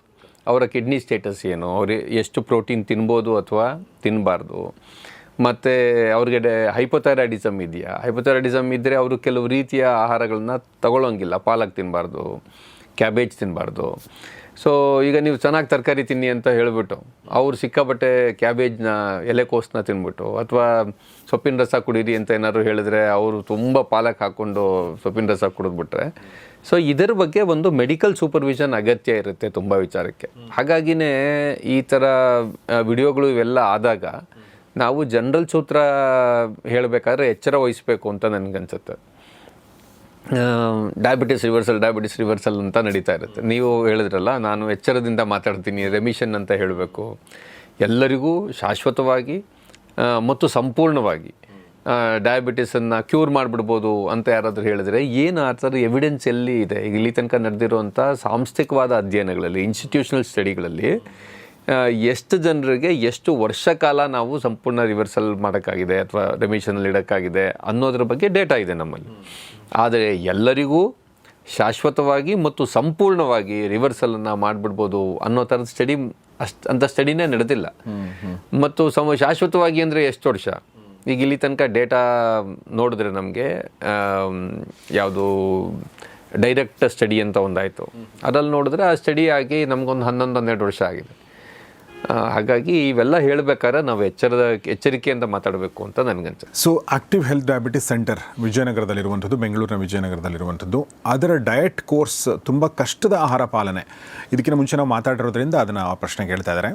ಅಂದರೆ ಪಥ್ಯದ ಮೂಲಕ, ಅಂದರೆ ಪಥ್ಯ ತುಂಬ ಕಷ್ಟದಾಗಿರುತ್ತಾ, ಸಾಮಾನ್ಯ ಜನರು ಫಾಲೋ ಮಾಡೋಕ್ಕಾಗದೇ ಇರುವಂಥ ಪಥ್ಯ ಇರುತ್ತಾ ಅನ್ನೋದು ಒಬ್ಬರು ಪ್ರಶ್ನೆ. ಎರಡನೇವರು ಒಂದು ಪ್ರಶ್ನೆ ಕೇಳಿದ್ದಾರೆ, ಒಂದು ವಾರದ ಆಹಾರದ ಲಿಸ್ಟ್ ಕಳಿಸ್ಬಿಡಿ, ನಾವು ಅದನ್ನು ಫಾಲೋ ಮಾಡ್ತೀವಿ, ಸಕ್ಕರೆ ಕಾಯಿಲೆ ನಿವಾರಿಸ್ಕೊಳ್ಬಹುದು ಅನ್ನೋದು ಇನ್ನೊಬ್ಬರು ಪ್ರಶ್ನೆ. ಮೊದಲನೇ ಪ್ರಶ್ನೆ ಇದು ಕಷ್ಟದಲ್ಲಿರುತ್ತಾ ಅಂತ. ನಾನಂತೂ ಭಾಳ ಖಚಿತವಾಗಿ ಹೇಳ್ಬೋದು, ಇಲ್ಲ ಕಷ್ಟ ಇರೋದಿಲ್ಲ. In fact you will love it. ನಿಮ್ಗದು ತುಂಬ ಚೆನ್ನಾಗಿ ಅನಿಸುತ್ತೆ. ನಮ್ಮ ಡಯಟನ್ನು ಮಾಡ್ತಾ ಇರುವಂಥ ತುಂಬ ಪೇಷಂಟ್ಸು ಅದನ್ನು ಬಿಡೋದೇ ಇಲ್ಲ, ನಮ್ಗೆ ಚೆನ್ನಾಗಿದೆ ಅಂತ ಹೇಳ್ತಾರೆ. ಆದರೆ ಆರಂಭದಲ್ಲಿ ಬಂದಾಗ ಈ ಪ್ರಶ್ನೆ ಇದ್ದೇ ಇರುತ್ತೆ. ನಮ್ಮಲ್ಲಿ ಡಯಟ್ ಅಂದರೆ ಅದನ್ನು ಆ ಪದನೇ ಏನಂತ ತಿಳ್ಕೊಂಡಿದ್ದಾರೆ ಅಂದರೆ ತುಂಬ ಕಡಿಮೆ ತಿನ್ನೋದು ಮತ್ತು ರುಚಿ ಇಲ್ಲದೆ ತಿನ್ನೋವಂಥದ್ದು, ಮತ್ತು ಎಲ್ಲವನ್ನು ಹಸಿಯಾಗಿ ತಿನ್ನಬೇಕೇನೋ, ಅಂದರೆ ಹಸಿ ತರಕಾರಿ ತಿನ್ನಬೇಕು, ಮೊಳಕೆ ಕಾಳು ತಿನ್ನಬೇಕು ಇದು ಅಂತ. ನನಗೆ ವ್ಯಕ್ತಿಗತವಾಗಿ ಅನ್ಸೋದು, ಯಾವ ಡಯಟ್ನ ಪಾಲಿಸೋಕ್ಕಾಗಲ್ವೋ ಅದು ವರ್ಕ್ ಆಗೋದಿಲ್ಲ ಅಂತ. ಯಾಕೆ ಅಂದರೆ ವರ್ಕ್ ಆಗಲ್ಲ ಅಂದರೆ ಏನರ್ಥ, ನಿಮ್ಗೆ ಅದು ರಿಸಲ್ಟ್ ಕೊಟ್ಬಿಡ್ಬೋದು, ಆದರೆ ಲಾಂಗ್ ಟರ್ಮ್ ಸಸ್ಟೈನ್ ಮಾಡೋಕ್ಕಾಗದೇ ಇದ್ದರೆ ಅದರಿಂದ ಪ್ರಯೋಜನ ಆಗಲ್ಲ. ಈ ರಿವರ್ಸಲ್ ಅಥವಾ ರೆಮಿಷನ್ನ ಪ್ರೋಟೋಕಾಲ್ನ ಬೇರೆಯವರು ಬೇರೆ ರೀತಿಯಲ್ಲಿ ಮಾಡ್ತಾ ಇದ್ದಾರೆ. ಒಂದು ಇದರ ಬಗ್ಗೆ ಸ್ಟಡಿ, ಒಂದು ಸಾಂಸ್ಥಿಕವಾದಂಥ ಅಧ್ಯಯನ ಇಂಗ್ಲೆಂಡಲ್ಲಿ ನಡೆದಾಗ ಅವ್ರೇನು ಮಾಡೋದು, ಟೋಟಲ್ ಡಯಟ್ ರಿಪ್ಲೇಸ್ಮೆಂಟ್ ಅಂತಾರೆ. ನೀವೇನು ತಿಂತಾ ಇದ್ರಿ ಅದನ್ನು ಪೂರ್ತಿ ನಿಲ್ಲಿಸ್ಬಿಟ್ಟು ನಿಮಗೆ ಪ್ರೋಟೀನ್ ಶೇಕ್ಸ್ನ ಇದನ್ನು ಕೊಡ್ತಾರೆ ಆವತ್ತಿನ ದಿನಕ್ಕೆ. ಅದನ್ನು ತೊಗೊಂಡಂಥ, ಯಾಕಂದರೆ ನಿಮಗೆ ಏನು ನಾನು ಅಡುಗೆ ಮಾಡ್ಕೋಬೇಕು ಅನ್ನೋವಂಥ ಚಿಂತನೆ ಇಲ್ಲ ಅಂತ, ಅದೆಲ್ಲ ಮಾಡಿ ನಿಮಗೆ ಮಾತ್ರೆ ಪೂರ್ತಿ ನಿಲ್ಲಿಸಿ ಶುಗರ್ ಕಂಟ್ರೋಲ್ ಆದಮೇಲೆ ನಿಧಾನಕ್ಕೆ ಅವರು ನಿಮ್ಮ ರೆಗ್ಯುಲರ್ ಬೇರೆ ಡಯಟ್ನ ಮತ್ತೆ ತರ್ತಾ ಹೋಗ್ತಾರೆ. ಇದು ಅಲ್ಲಿ ಪಾಲಿಸಿದಂಥ ಮೆಥಡು. ನಾನು ಆ ಮೆಥಡ್ನ ಪಾಲಿಸ್ತಾ ಇಲ್ಲ. ನಮ್ಮಲ್ಲಿ ಜನರಿಗೆ ರುಚಿಯಾಗಿ ತಿನ್ನಬೇಕು ಅಂತಿರುತ್ತೆ. ವ್ಯಕ್ತಿಗತವಾಗಿ ನನಗೆ ರುಚಿಯಾಗಿ ತಿನ್ನುವುದರಲ್ಲಿ ಒಂದು ಆನಂದ ಇದೆ ಅಂತ ನನಗನ್ಸುತ್ತೆ. ಆ ಆನಂದವನ್ನು ಬಿಟ್ಟು ಮನುಷ್ಯರು ಇಲ್ಲ ಅಂತ ನನ್ನ ಅನಿಸಿಕೆ. ಹಾಗಾಗಿನೇ ಈ ಡಯಟನ್ನು ನಮ್ಮ ಒಂದು ಫುಡ್ ಕಲ್ಚರ್ಗೆ ಹೊಂದಿಸ್ಕೊಳ್ಳೋದಕ್ಕೋಸ್ಕರ ನಾನು ಸುಮಾರು ಕಸರತ್ತು ಮಾಡಿದ್ದೀನಿ. ಅಂದರೆ ಅದನ್ನು ಪಾಲಿಸಲಿಕ್ಕೆ ಸಾಧ್ಯ ಆಗಬೇಕು. ಒಂದು ವೇಳೆ ಪಾಲಿಸೋಕ್ಕೆ ಸ್ವಲ್ಪ ಕಷ್ಟ ಆಗ್ಬೋದು ಅಂತ ಅನ್ಸೋದಿದ್ರೆ ಅದನ್ನು ಫಸ್ಟ್ ಫೇಸ್ನಲ್ಲಿ ನಾವು ಹೇಳೋದೇ ಇಲ್ಲ. ಅದಕ್ಕೆ ಅಭ್ಯಾಸ ಆಗುವಂಥದ್ದು ಹೆಚ್ಚು ಮುಖ್ಯ ಅಂತ.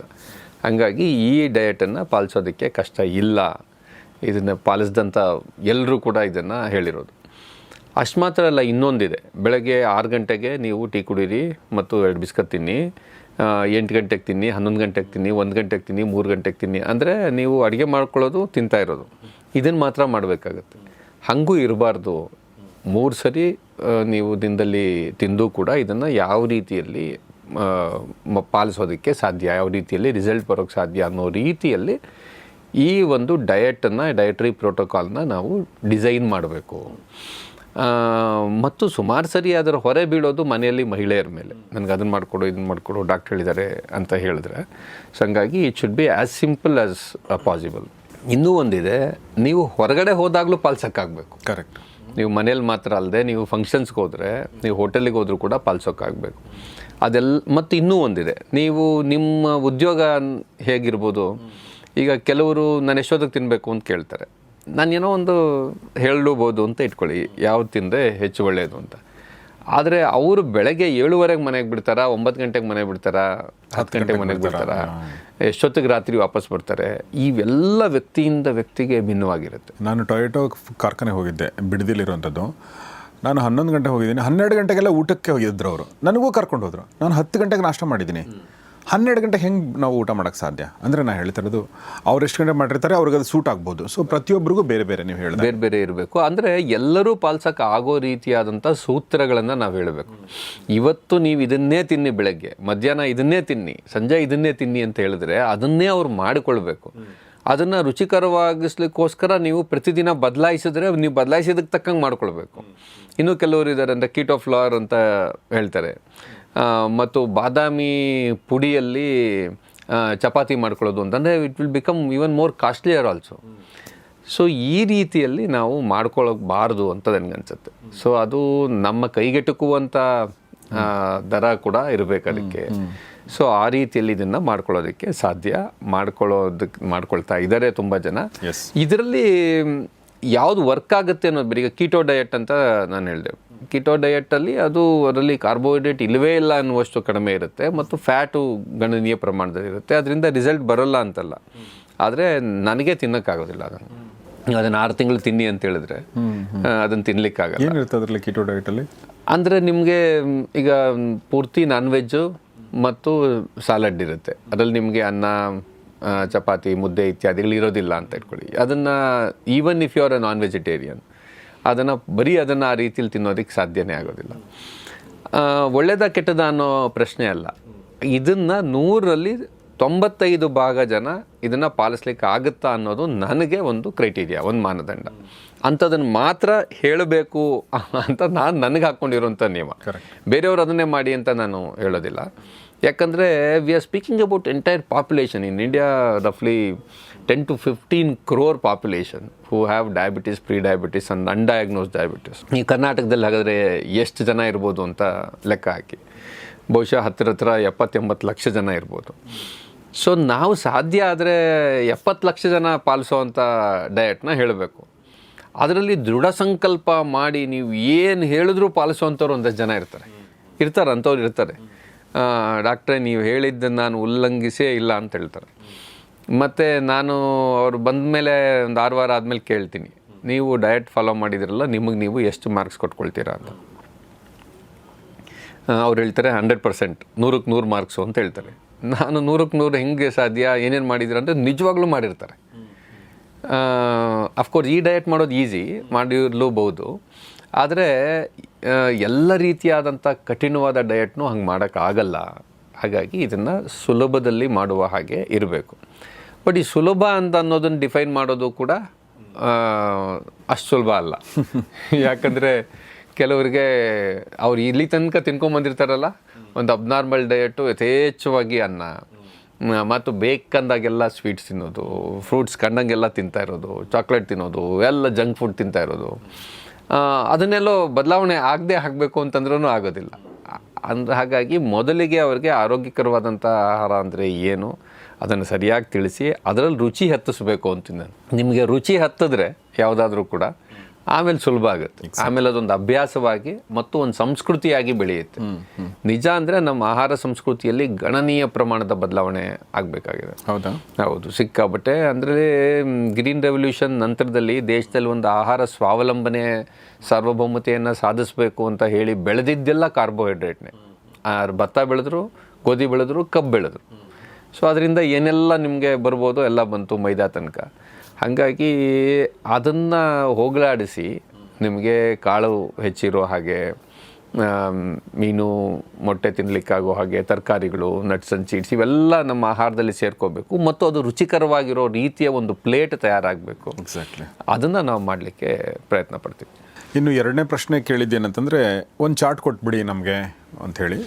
ಸೊ ಅದ್ರ ಉತ್ತರ ಕೊಡ್ಬೋದು, ಬಟ್ ಅದು ಉತ್ತರ ಆಲ್ರೆಡಿ ಹೇಳಿದ್ದಾರೆ. ಎಲ್ರಿಗೂ ಒಂದೇ ಥರದ್ದು ಮಾಡೋಕ್ಕಾಗಲ್ಲ ಅಂಥೇಳಿ. ಹೌದು, ಎಲ್ರಿಗೂ ಒಂದೇ ಥರದ್ದು ಮಾಡೋಕ್ಕಾಗಲ್ಲ ಒಂದು, ಮತ್ತು ಇದು ಒಂದು ವಾರದ ಚಾರ್ಟ್ ಕೂಡ ಅಲ್ಲ ಇದು. ಮತ್ತು ನಿಮಗೆ ರಿಸಲ್ಟ್ ಬರ್ತಾ ಇದ್ದ ಹಾಗೆ ಯಾವ ಪ್ರಮಾಣದ ರಿಸಲ್ಟು ಇದೆ, ನಿಮ್ಗೆ ಬೇರೆ ಏನು ಸಮಸ್ಯೆ ಇದೆ, ನಿಮಗೆ ನಾನು ಆಗಲೇ ಹೇಳಿದ್ನಲ್ಲ ಹೈಪೋಥೈರಾಯ್ಡಿಸಮ್ ಇದೆಯಾ, ನಿಮಗೆ ಬಿ ಪಿ ಇದೆಯಾ, ನಿಮಗೆ ಯಾವ ಪ್ರಮಾಣದಲ್ಲಿ ಕೊಲೆಸ್ಟ್ರಾಲ್ ಇದೆ ಅನ್ನೋದ್ರ ಮೇಲೆ ಅದಕ್ಕೆ ತಕ್ಕನಾಗಿ ನೀವು ಆ ಫುಡ್ ಪ್ಲೇಟ್ನ ಕೂಡ ಬದಲಾಯಿಸಬೇಕಾಗುತ್ತೆ. ಮತ್ತು ಇದೆಲ್ಲ ಆಗಿ ಒಂದಷ್ಟು ಕಾಲ ಆಯಿತು, ಒಂದು ಸ್ವಲ್ಪ ತೂಕ ಜಾಸ್ತಿ ಇರೋವಂಥವ್ರಿಗೆ ನಾವು ಡಯಾಬಿಟಿಸ್ ರೆಮಿಷನ್ ಮಾತ್ರ ಅಲ್ಲ, ಒಬೆಸಿಟಿ ಮ್ಯಾನೇಜ್ಮೆಂಟನ್ನು, ತೂಕನ ಡಯಟಿಂದ ತೂಕ ಕರಗಿಸುವಂಥದ್ದನ್ನು ನಮ್ಮಲ್ಲಿ ಮಾಡ್ತೀವಿ. ಸೊ ಅದು ತುಂಬ ಈ ಡಯಟಿಂದ ಒಳ್ಳೆಯ ರಿಸಲ್ಟ್ ಬರುವಂಥವ್ರು ಇರ್ತಾರೆ. ಆದರೆ ಕೆಲವರಿಗೆ ಒಂದಷ್ಟು ದಿನ ಆದಮೇಲೆ ರಿಸಲ್ಟ್ ಬರಲ್ಲ, ನಿಲ್ಲುತ್ತೆ ಅಂದಾಗ ಆಗ ಡಯಟಲ್ಲಿ ಚೇಂಜ್ ಮಾಡ್ತೀವಿ, ನಾವು ಬೇರೆ ಏನೋ ಇಂಟ್ರೊಡ್ಯೂಸ್ ಮಾಡ್ತೀವಿ. ಹಾಗಾಗಿ ರೆಡಿ ಚಾರ್ಟ್ಗಳು ಅಂತ ಇರೋದಿಲ್ಲ ಇವೆಲ್ಲದಕ್ಕೂ. ಇನ್ನು ಇದಕ್ಕೆ ಸಂಬಂಧಪಟ್ಟಂತೆ ಇನ್ನೊಂದು ಪ್ರಶ್ನೆ ಇದೆ. So doctor Vasu H V ಅವ್ರಿಗೆ ಕೇಳ್ತಾ ಇದ್ದೆ ನಾನು, ಮಾಂಸಾಹಾರಿಗಳು ನಾವು ಅಂದರೆ ನಾವು ಮಾಂಸಾಹಾರಿಗಳು ಕೂಡ ಅಂದರೆ ಸಸ್ಯಾಹಾರ ತಿಂತಾರೆ, ಬಟ್ ಮಾಂಸಾಹಾರವನ್ನು ಕೂಡ ತಿಂತೀವಿ. ಸೊ ಅದನ್ನು ಬಿಟ್ಟು ಡಯಟ್ ಮಾಡೋದು ಹೇಗೆ ಅನ್ನೋದು ಪ್ರಶ್ನೆ. ಎಸ್, ನೀವು ಮಾಂಸಾಹಾರಿಗಳಾದರೆ ನಿಮ್ಮನ್ನು ಮ್ಯಾನೇಜ್ ಮಾಡೋದು ಇನ್ನೂ ಸುಲಭ ಅಂತ ನಾನು ಹೇಳ್ತೀನಿ. ಯಾಕಂದರೆ ನಮ್ಮ ವೆಜಿಟೇರಿಯನ್ ಆಹಾರ ಪದ್ಧತಿಯಲ್ಲಿ ಸಿಕ್ಕಾಬಟ್ಟೆ ಕಾರ್ಬೋಹೈಡ್ರೇಟೇ ಇದೆ. ನಾನ್ ವೆಜ್ಜಲ್ಲಾದರೆ ಇನ್ನೂ ನಿಮಗೆ ಪ್ರೋಟೀನ್ ಇನ್ನೂ ಬೆಟರಾಗಿ ಸಿಗುತ್ತೆ. ಆದರೆ ಅದು ಹೇಗೋ ಇದು ತಲೆಯಲ್ಲಿ ಕೂತ್ಬಿಟ್ಟಿದೆ ಭಾಳ. ಅಂದರೆ ನಾನ್ ವೆಜ್ ಅಂದ್ರೇ ಆರೋಗ್ಯದ ಮೇಲೆ ಸಮಸ್ಯೆ ಅಂತ, ಅದಕ್ಕೆ ಸಂಬಂಧಪಟ್ಟಂಥ ಏನೇನೋ ಸ್ಟಡೀಸು, ಸೈನ್ಸು ಎಲ್ಲನೂ ಕೋಟ್ ಮಾಡಿ ಹೇಳ್ಬಿಟ್ಟಿದ್ದಾರೆ. ಹಾಗೇನೂ ಇಲ್ಲ.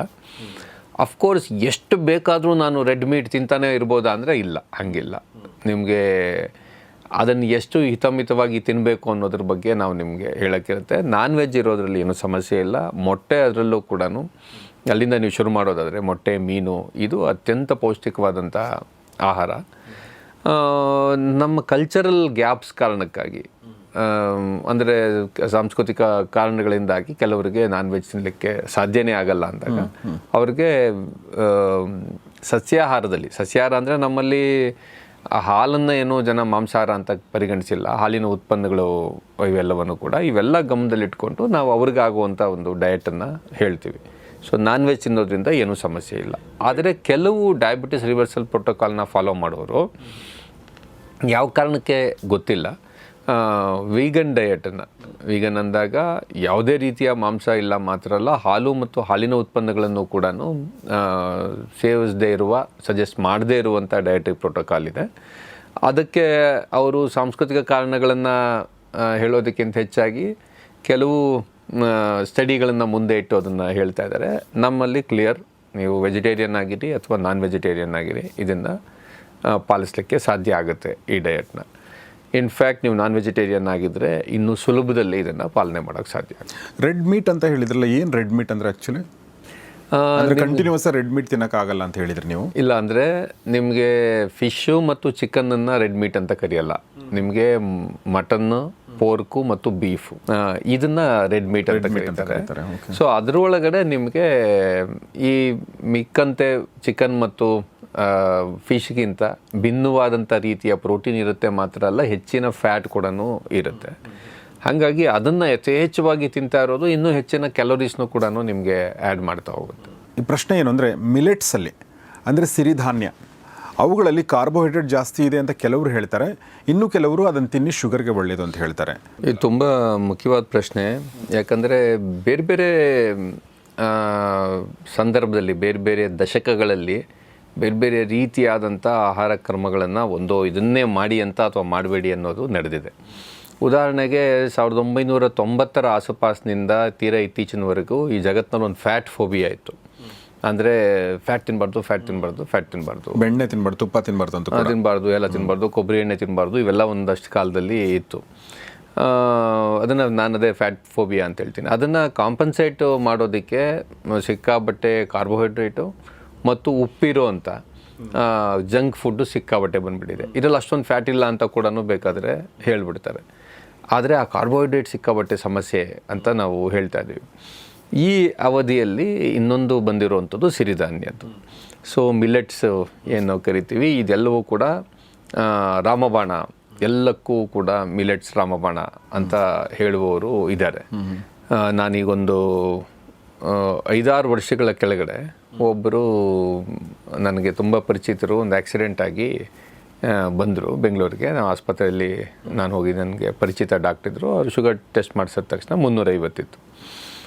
ನಾನು ಅವ್ರನ್ನ ಕೇಳಿದೆ, ನಿಮ್ಗೆ ಡಯಾಬಿಟಿಸಿಗೆ ಮಾತ್ರೆ ತೊಗೊಳ್ತಿದ್ರಲ್ವ ಅಂತ. ಇಲ್ಲ, ನಾನು ಇಂಥ ಕಡೆಗೆ ಹೋದೆ, ಸಿರಿಧಾನ್ಯ ತಿನ್ನಿ ಎಲ್ಲ ಸರಿ ಹೋಗುತ್ತೆ ಅಂತ ಹೇಳಿದ್ರು. ಅವತ್ತಿಂದ ಮಾತ್ರೆ ಬಿಟ್ಬಿಟ್ಟೆ. ಸೊ ಈ ರೀತಿಯಲ್ಲಿ ಅವ್ರು ಹೇಳಿದ್ರು. ಅವ್ರು ಎಲ್ಲಿಂದ ಕೇಳಿದ್ರು ಏನೂ ಎಲ್ಲ ನಾನು ಕೇಳಿದೆ. ಅದೊಂದು ನಾವು ಎಲ್ರಿಗೂ ಸುಪ್ರಸಿದ್ಧವಾದಂಥ ಒಂದು ಮೂಲದಿಂದ ಅವರು ಅದನ್ನು ಕೇಳಿದರು. ಸೊ ಇದು ಒಂದು ಸಮಸ್ಯೆ. ಸಿರಿಧಾನ್ಯವನ್ನು ಪ್ರೊಜೆಕ್ಟ್ ಮಾಡ್ತಾ ಇರೋವಂಥ ರೀತಿ ಏನಿದೆ, ಸಿರಿಧಾನ್ಯದಲ್ಲಿ ತುಂಬ ಒಳ್ಳೆಯ ಅಂಶಗಳಿವೆ.